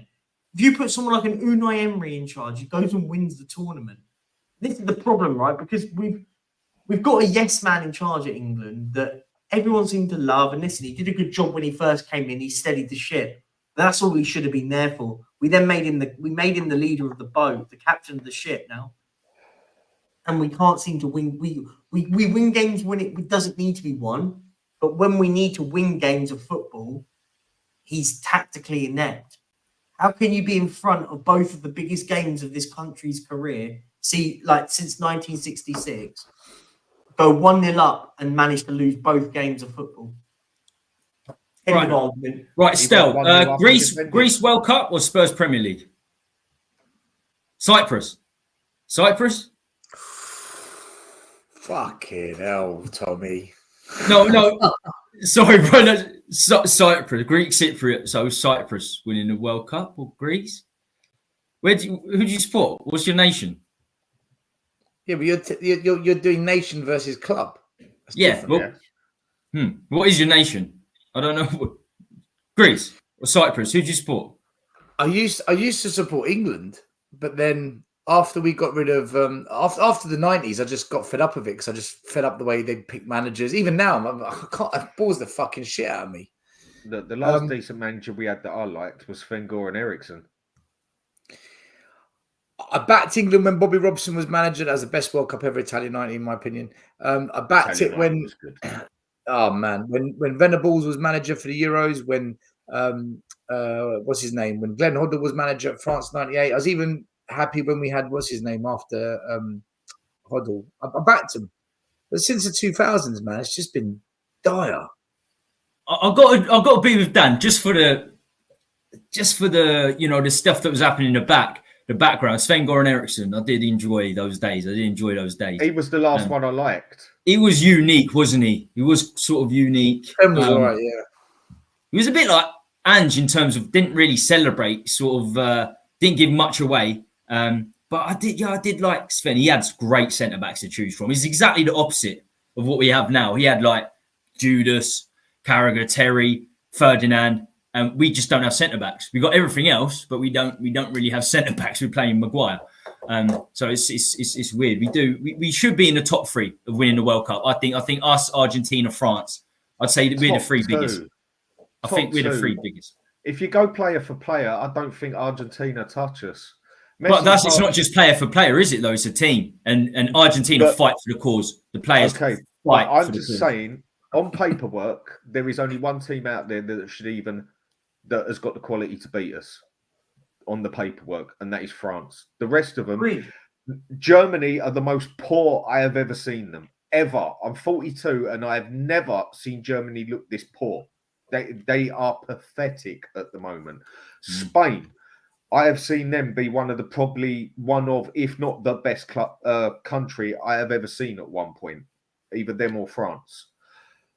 Brazil, who is Brazil anymore? They've got Richarlison as their main striker. Argentina, their main man who carried them, probably won't play for them in the next World Cup. Well, I say probably, I'd say definitely won't.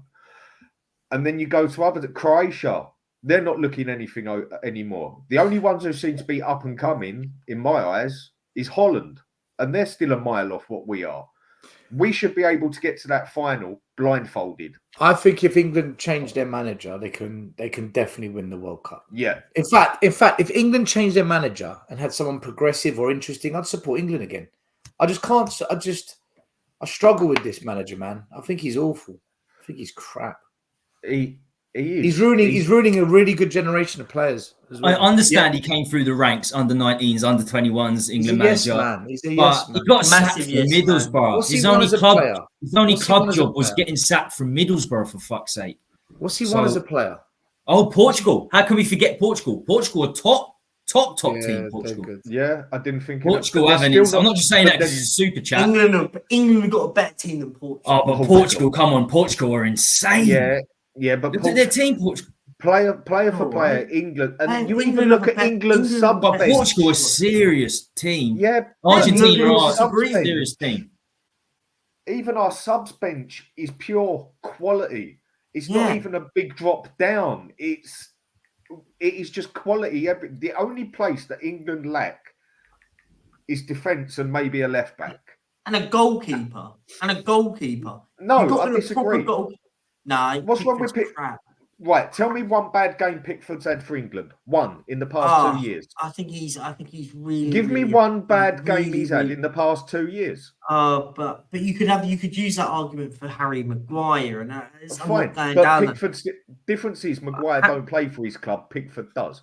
I get it. I'm not disagreeing. I think I ain't a big Pickford fan, but for England, he has basically been impeccable. Do you know? One? I can't stand him as a keeper. I cannot stand him as a keeper. But for England, he has been. He made a top save tonight. Like Udogi's chance is a good save from Udogi's chance tonight. Udogi played well for Italy. Yeah, I thought he had a very good game actually. I thought he started off like Arsenal, didn't he? He got that early yellow card, and you're thinking, "Fucking hell!" But it seems like whenever he gets a yellow card, he plays a lot better. Udogi. He doesn't make foolish challenges. He sort of he stays away. He knows what he's got to do. He can't go in foolishly. And we saw it at Arsenal. We saw it the other day. I mean, just looking at the Portugal squad, they've got Bernardo Silva on the bench. They've got Ramos on the bench. They got Paulinho on the bench, who I think is an absolute baller for Fulham.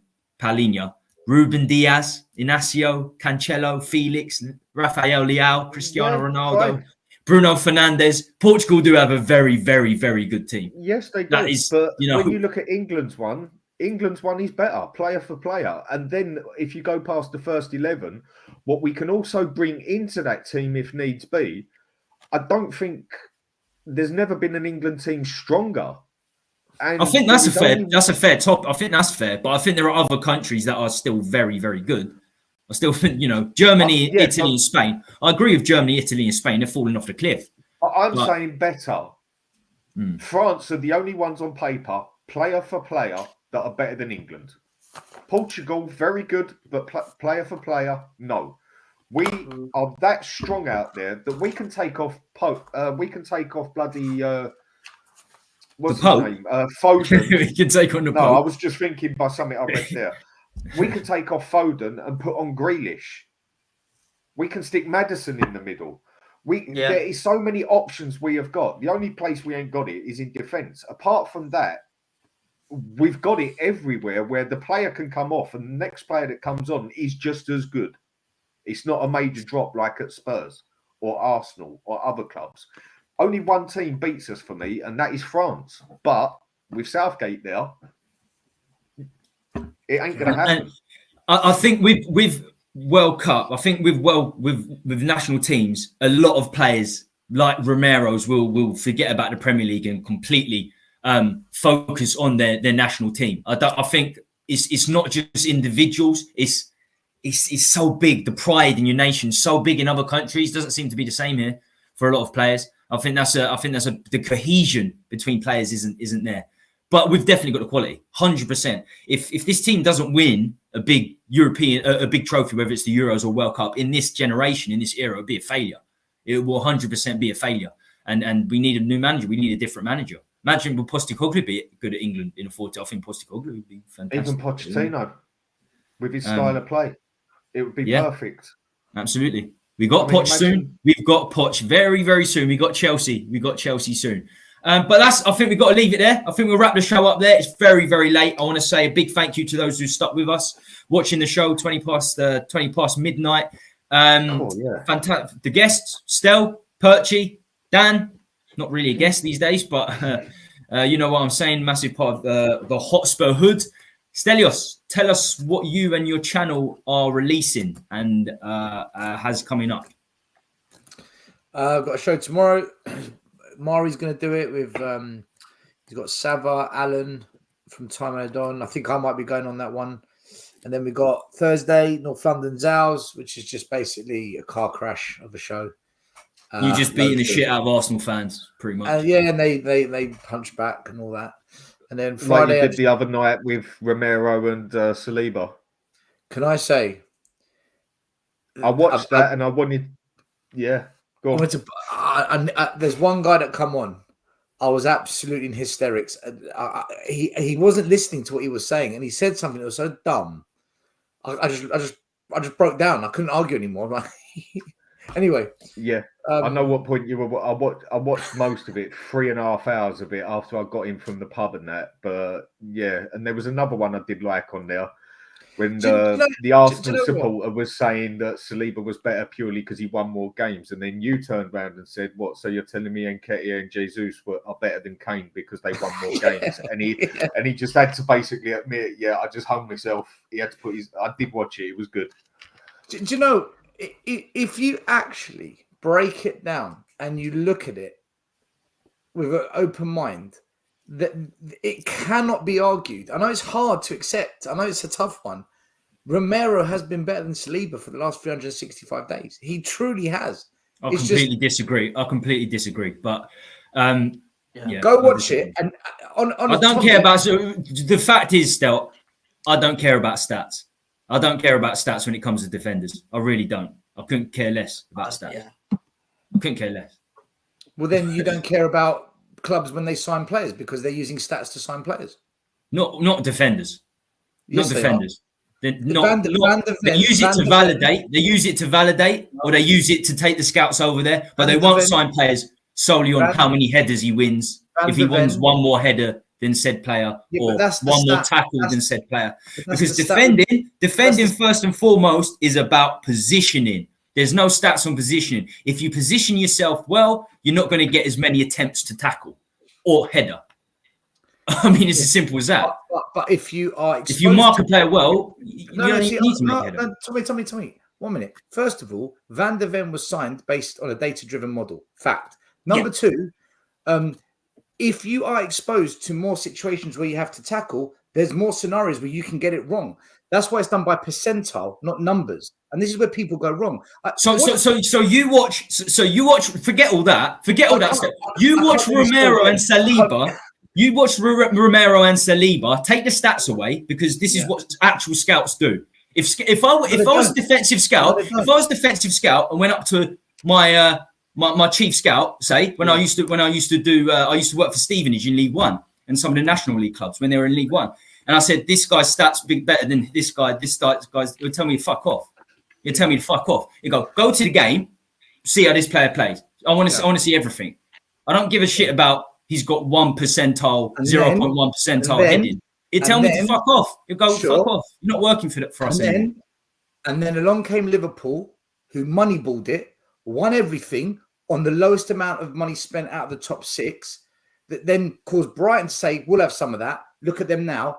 And now what you're seeing is more and more clubs are going down that route because it is proven to be a better method than what you described back in the day. What they do now is they do the data-driven model that then says, right, we want a centre-back. They'll look at 50 players. The data will narrow it down to 3. The data will say, sign this one, send the scouts to look at all 3. Then we'll make a decision off of the scouts and the data. Yeah. But to narrow it down to those players, it's all data-driven. Liverpool, just so you know, Liverpool have just bought a missile defense system software so they can track the movement of their players. They didn't sign. We didn't sign Romero because of stats. We signed Romero because he was Serie A Defender of the Year. Yeah, Tommy, the didn't sign it based on stats. But the data backs up. Yeah. But the data, it's a bit of both, isn't it? The data. 1 minute. The data backs up that he was the best defender in Serie A, though. The data supports that claim. But we signed him because he's the best defender in the Serie A. Every other position. Who decided he was the best? Who decided he was the best? Well, he was given the Serie A Defender of the Year award, and then that makes everyone perk up. That makes everyone perk up. Everyone perks up. Everyone perks up, and then it doesn't matter who decided it. He was given it, so everyone perks up. Their ears perk up and go, right. Let's see this guy. What's this guy doing? He's got, he's Serie A Defender of the Year. Who decided that Romero was Serie A Player of the Year? Who decided? It doesn't matter because when he was given it, it got scouts to him. Scouts looked at him in a greater detail because he got Serie A Defender of the Year. So if you just one day on your show say, do you know what? I'm going to give Player of the Season to that player. That's it. Done. Because you said it. That's how it works, right? No. There's a process that got him to that player. And then once that was announced, the data, when you look at it, backs it up. He never got it because of the data. But what I'm saying is the data backs up whoever made that decision. I looked at data. I had to look at data. And Tarkowski in the Premier League at Burnley for 4 years straight was in the top 3 of everything. Tackles made, headers, header percentage, header winning ratio, because he played in the defensive system when he had more to do under Sean Dyche. There's so many variables based on who the manager is. These variables don't come into it. Positioning doesn't come into it. Heat map doesn't come into it. These are variables that have to be considered. It does come into it. This is why. What most people do. So what stat gives you indication of positioning of a player? What statistic? I'll answer. What most fans, right? I blame Sky Sports for this, by the way. What Sky Sports do is they put up like 20 stats: possession, shots on goal, shots off. So people think, right, that's XG. The stats. An XG, an XA, right? If you actually look at the full stats, it goes into 150, 200, 300, and then you can begin to paint a picture. For example, if you look at XG, that is such a con because let's say Tottenham play Arsenal. Tottenham have 3 really good chances, but Arsenal get 1 penalty. Arsenal's XG will be highest because that penalty is the highest way to get an XG score. So just by winning a penalty, you already go to a really high XG. Well, but we're talking about attacking. We're talking about attackers are very different to defenders. Very different to defenders. I'm going to explain to you. So what you've got to do is look at the assist to the XG, and then you can begin to say, right, who actually created the most? And then what did they do once they created it? And then you can look at the XG to the XA, and then you can build a picture. And that's what Will did. And he used That's fantastic with attacking players. He did the same with the defenders, Tommy. But it's positioning is the key, is paramount to defenders. That is the paramount. Because if your positioning's good, you don't make tackles. You're marking a player so solidly. No, you're just copying what Maldini said. You're marking a player so solidly that the ball doesn't go in your direction in the first place because they know the centre-back's so good in the air. They will not put the ball into that position. The reason Emerson Royal is targeted so much is because, one, he can't attack and he's an average defender. Everyone says he's a great defender. He gets more opportunities to tackle. So, okay, if Tarkowski's stats were better than Van Dijk's, his numbers were better than Van Dijk's that's the stats you looked at. That's the stats you looked at. But these are the main stats, 10, 15 stats. Tommy, they're the stats you looked at. And I'm saying to you, what most fans do is one, they're looking at the wrong type of stats, and two, the way they interpret it is incorrect because everyone just wants a quick answer. People don't want to go sit there for 3 hours and actually study it. Will Stewart has done this. Do you know what? No.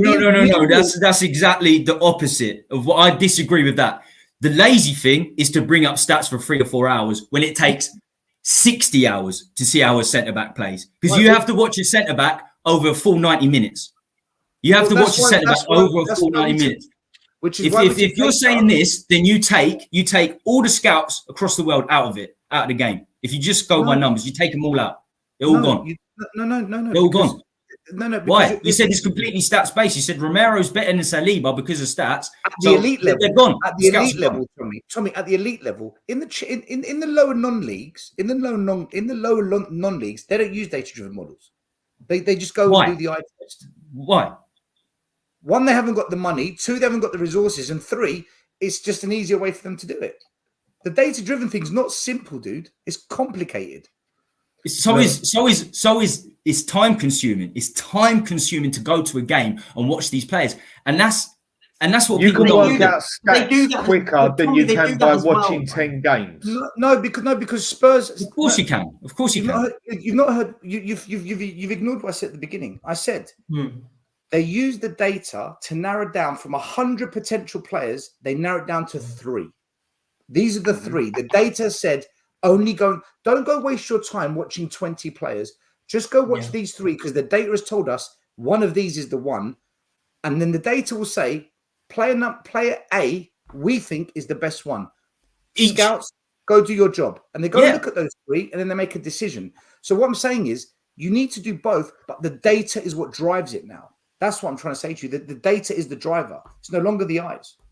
That's what money the data creates the shortlist. And then the eyes, you sign the player based on your eyes. The data creates the shortlist, and it's not just free. Still, it's not just free. It depends what the club want. They can have a shortlist of 5 to compare. They can have a shortlist of 5 to compare to each other, or 10. It depends who the club is.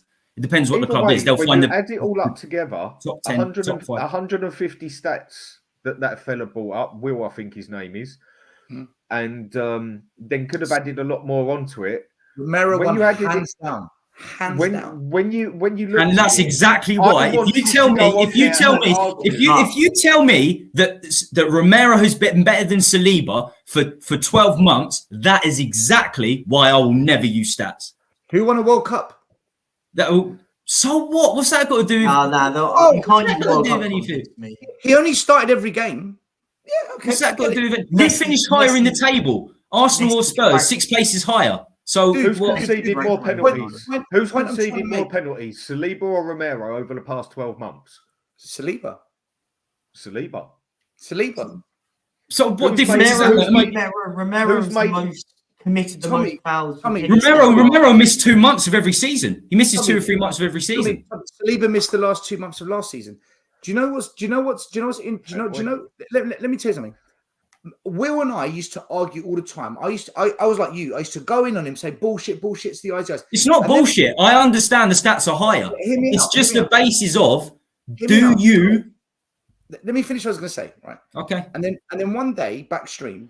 So the show finished. We stayed backstream and said, Will started showing me some stuff. Said, right, explain that to me. And then my brain started ticking, saying, okay, there might be something in it. And over time, I've now got to a place where I totally get it. I get it. Like this thing went off in my head. I'm not this guy that's going to just go by the stats every time. I'm not going to find a stat just to prove my point. No, it's got to be done properly and it's got to be done thoroughly. I'm not just going to say, right, XG this, possession that, done, argument over. That's bollocks. That's how I used to be. Now I look at it and I think, do you know what? I totally get how Liverpool managed to sign all these players for the system Klopp wanted and they went and won everything. Klopp's a great manager, but their transfer windows under him were sensational. There's a reason. This is how they did it. And I get it now. I totally get it, Tommy. And I'm not being a nerd because I'm like you. I still do the eye thing. But the problem with the eyes is emotions come into it. The stats don't have emotions. Like Romero will go flying into a tackle, wipe out a player, get a red card against AC Milan. He's rash. He's fucking out. And then for the whole season, we'll just assume he's rash. When you actually look at it, he got less red cards than Saliba. Yep. It's not just about that simply though. It's he made the more variables. blocks than The Saliba. variables. So many variables. What tactic is your manager playing? If Romero will have more opportunities to make tackles and win headers with the back five we had last season because they're useless. Right. Our back would five was Saliba useless. handle it in that situation? Would Saliba be able to handle it with a Dyer next to him, a Davis next to him, and a Chicken Royale next to him? Romero didn't handle it very well, did he? He didn't handle it very well. No, he did. The data proves because the stats say they did. But we finished 8th, and he was. Most people say he was terrible the second half of last season. Okay, but so the stats can tell me. The stats can tell me. The stats can tell me that he was better than I thought he was with my eyes. It's rubbish. It's rubbish. Finishing 8th is a team stat. That's not an individual stat. Yep. You just said who won the World Cup. Romero won the World Cup. And I was wrong to do that. I was wrong to see that. You dismissed that. That I don't have an argument with what I said. I don't have an argument. It's a team stat. Just because Saliba plays in a better team doesn't mean he's a better player. It was exactly like the fella said to you that his first words were where he hung himself basically. Well, you said, why do you think Saliba's better? He said, well, because he won more games. And that was where he hung himself because he said, no, that's rubbish. Yeah, I don't agree with that at all. Yeah, I don't agree with that at all. Because you can't just judge a person by how the team has played. A player can actually play very well and have a good season, but the rest of the team is crap and they finish 8th. Harry Kane had a very good season last season, but Spurs were crap and finished 8th. But he had a shockingly good season last season. Right. I want this. I want Will to do this. I'll talk with Will. I'll get chatting with Will. I want to see stats of other centre-backs around the Premier League. I'll guarantee you there are centre-backs that have better stats. There is. Than Romero. There is. But the question was Romero and Saliba. That you wouldn't necessarily think were better than Romero, and then we'll say this guy's better than Romero and Saliba. Do you know who the best defender in the league is right now? Number 1. All the stats based on stats, right? But there's variables. Like we look at a whole year. They've got to play minimum 3,000 minutes. So do you know who it is? Based on stats, right? Yeah. Okay, tell me. The Anderson at Crystal Palace. He's better than Saliba and the Palace one. He's better than Saliba and Romero. So why is he not leaving Crystal Palace? Why is no one coming in for him? £200 million bid, £100 million bid, £50 million. You just told me that all clubs are using this process. So why is nobody signing him? I don't why they're not signing him right now. I don't run football. I'm just. But you're telling me everything a football club does with stats. If the stats based are coming out of Anderson, why are they not signing him? Why Crystal Palace signed him? Crystal Palace signed him. But they signed him 3 years ago. Why nobody signed him last summer? If he's good, someone you said everyone's using the stats. If everyone's using the stats, then Tommy, slow down. But what Stel's trying to make the point here is clubs will have a pool of players that they can look to sign. You use centre half as an example.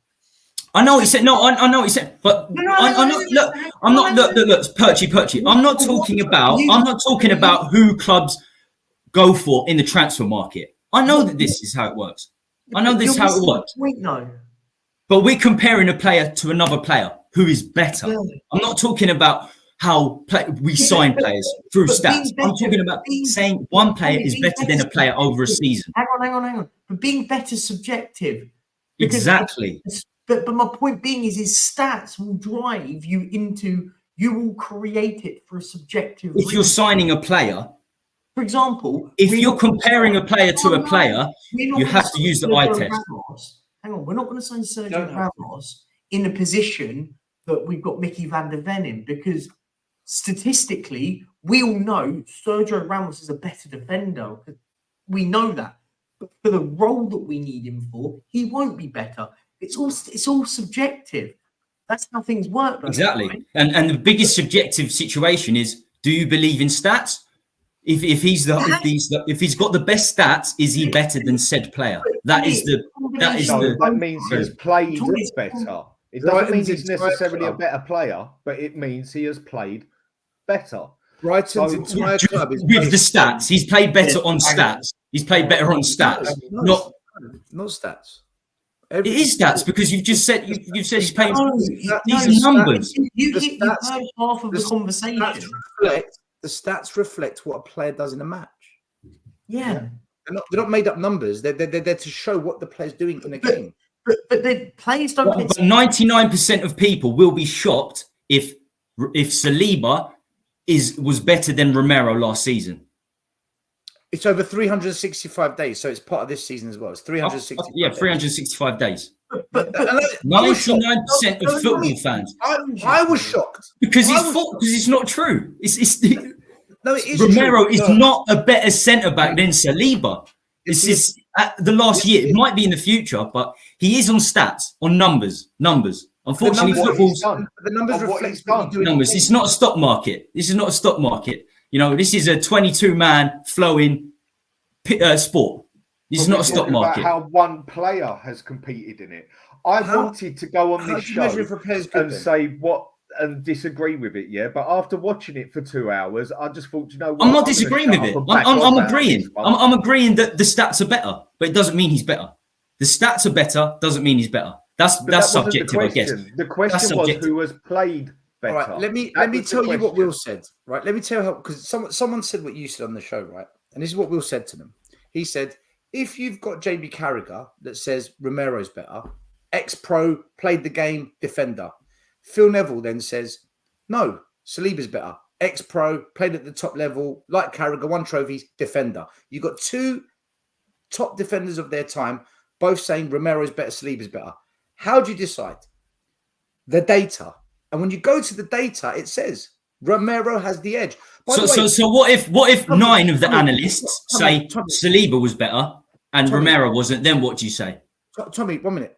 Don't worry about what the 9 pro said. Tommy, I just want to go with the stats. Go with the stats. I want to make this clear, right? The show that we did was Romero is better than Saliba. We're not saying Saliba is crap. We're saying Saliba is a top defender. But against Romero edges him. That was the stats. They're both good. No, the stats is based on what they do in the game. It's not made on stats.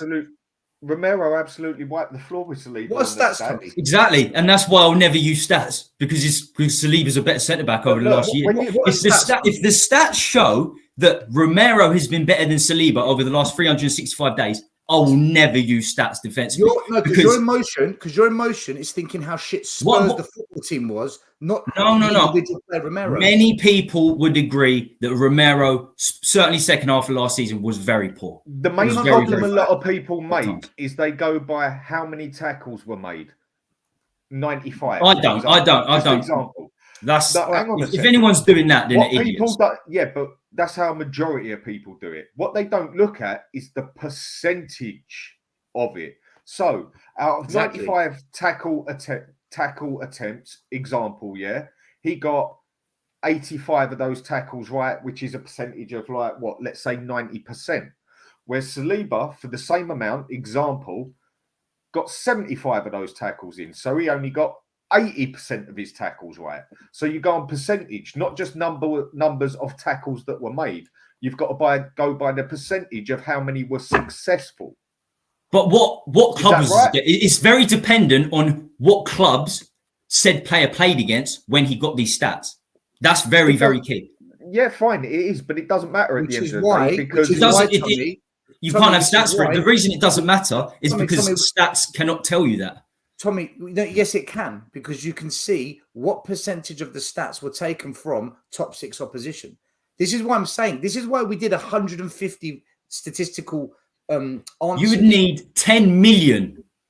No, you don't. You would need 10 million because the variables are so high in a 22-man flowing sport. The variables are infinite. Right. Yeah, but you see, there's this stat that says Saliba, nobody has dribbled past Saliba this season. Right? Have you seen that stat?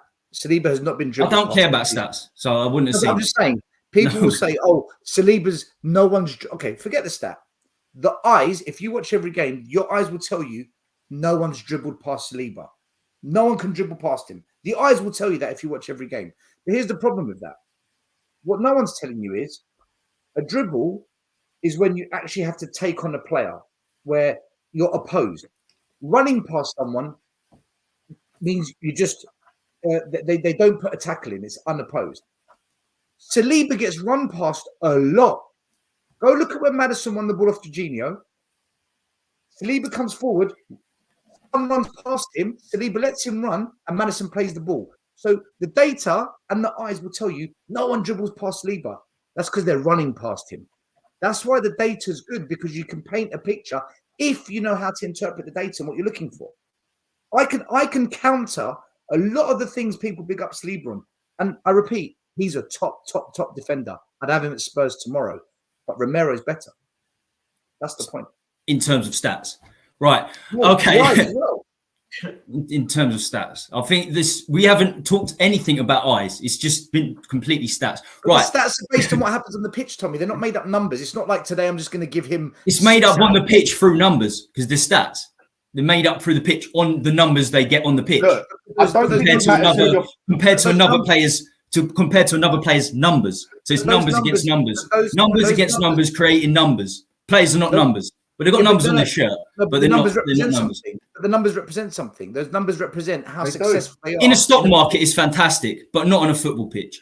Liverpool won everything doing it. So how is it not successful? How is it not good? Well, that's what you think. If you think the clubs are using this all the time, then Anderson would have been signed up in the summer. Dude, he would have been signed. Why has no one signed Anderson? Liverpool if he's the top, had the best data why has no one signed Anderson? Business, and they moneyballed it. That's what their American owners brought. Right, okay, so Anderson's best in the league. So why has nobody signed Anderson? Well, let's wait and see what happens next summer. But you've got to remember. So then all the clubs are not doing this. Yeah, but Tommy, when you think all the clubs are doing this. Tommy. Because one club does this, you think all the clubs are using this. They're not. No, Tommy, you're being disingenuous. The stats only now prove that he's the best. Not before. Now he's the best, Tommy. Not before. Now. You can't buy anyone now. It's October. Yeah, but if we're using now he's the best. What? So from the 8 games this season, or what? This season, yes. This season he's this season. Statistically, he's the best. Right. So what I want to ask Will is this 365-day data-driven Romero or Saliba's the best. I want to see all the centre backs, because I guarantee there'll be some centre backs that clearly aren't better than Romero and Saliba. That will be on top. So Stel, get them stats off Will. Get them stats off Will. Get them stats off Will. You ask him. Get them stats off Will. He's your boy, man. He's your boy. He's your boy. The question was Saliba.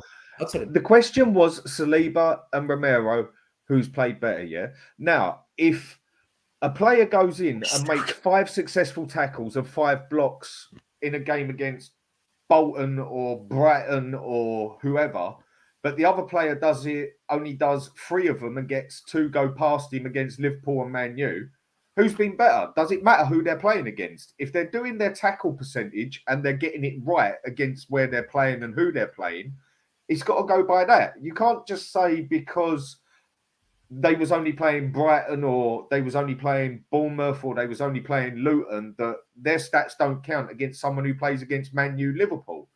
The stats can only go by who you play against. Same as with Spurs. Exactly. So it's limited. It's limited, but of course it matters. Spurs, if you've got everyone's saying Spurs at the moment are only where they are, same as Arsenal, because we've had the 2 easiest starts in the Premiership. I think Arsenal's is about 1 game less than ours on how easy it is, but we can only go by who we've played against. And stats, percentage-wise, on everything, Romero's been better. I wanted to argue this myself, but after it all came up, I decided. You see, the thing is, when you do 365 days, both players you get more of an eye than 8 days, don't you? Yeah, they've played every team twice, maybe. No, they haven't. Players would have played different teams because there's injuries. Yeah, I know, but it's a better. So Saliba might have played. So Saliba might have played Chelsea twice, and Romero may not have played Chelsea at all. So of course, if you've played weaker teams, your stats should be higher against weaker teams. No, really. No, they shouldn't. That's what you'd imagine. Why? Because because first of all, they're not going to have as much of an attacking strength for a defense. Did you see what Luton did to us the other day, second half? Well, that's one game. That's one a weaker game. Team. That's a they're weaker in the team, bottom 4. That's a weaker team. They're in the bottom 4 more often than not. The better teams will have better players. We were 1-0 down to Sheffield United with 4 minutes to go. So that's 2 games. Well, how many more weak teams do you want me to give you? I mean, so it doesn't. So it's not dependent on who you play. It comes into it. It's one of. So Forest Green. So Romero plays twice against Forest Green. Saliba doesn't play. Yeah.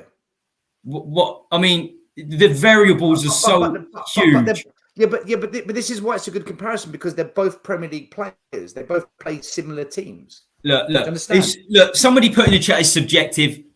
Maybe I'm a little bit biased because I used to scout defensively. But I'm telling you now, if I went into the boardroom and gave them this, they'd punch me in the face and say, I need a new job. If you went to a Premier League club and scouted, they'd tell you to get out. You don't know what you're doing. If you went to a non-league club, they'd love you. You're perfect. That's how they do it. Yeah. But in the big league clubs, if that was the case, Anderson would have been signed, or whoever's on top. I need to talk to Will and see who the top 5 centre backs in the statistic is.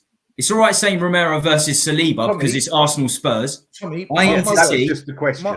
Who the top defenders are based on stats, and then we'll decide if these are the best centre backs in the Premier League. Mark my words, right? Write it down, clip it, get ready to try and hit back at me.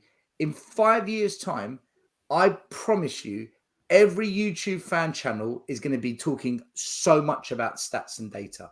It's all going that way. You wait and see. We're all going to become like Countdown and Krypton Factor. We're practically like NFL. I think absolutely for attacking. I think it's very much the attacking side of the game. I'm all for it. 100%. I'm all for it. But the defensive side of the game is so far different. Now you're being biased. What's the difference? What's the difference? So if a defender's doing his job and because an attacking player needs to score goals. An attacking player he's given up. I thought we were finishing about half an hour ago. I'll just wait. Right, we're going to finish it. We can carry on backstage. We can carry on backstage if you want. Right, Perchy, your channel. Yeah. A few bits coming, a few streams, a few stuff over the weekend and stuff. Some big news coming soon. Some news coming soon though. There'll be some cool stuff. I'm keeping quiet about it until it comes out. I'll let you guys know. At the Perch TV, go and follow if you haven't. That'd be lovely.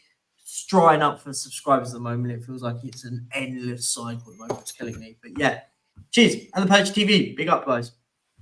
Right, peace out, everyone. I might just get rid of the entire last 30 minutes of the show. It's there. Carry it on, mate. Because I'll bring Will. Will, give me these stats for the entire Premier League. Not just 2 players. Give me the stats for the entire Premier League. Right, stay classy, everyone. Peace out. Please make sure you're we're on 43 likes. If you haven't hit the like, get us to 50. Be magnificent. It'd be wonderful. Right, peace out, people. Peace out. Laters.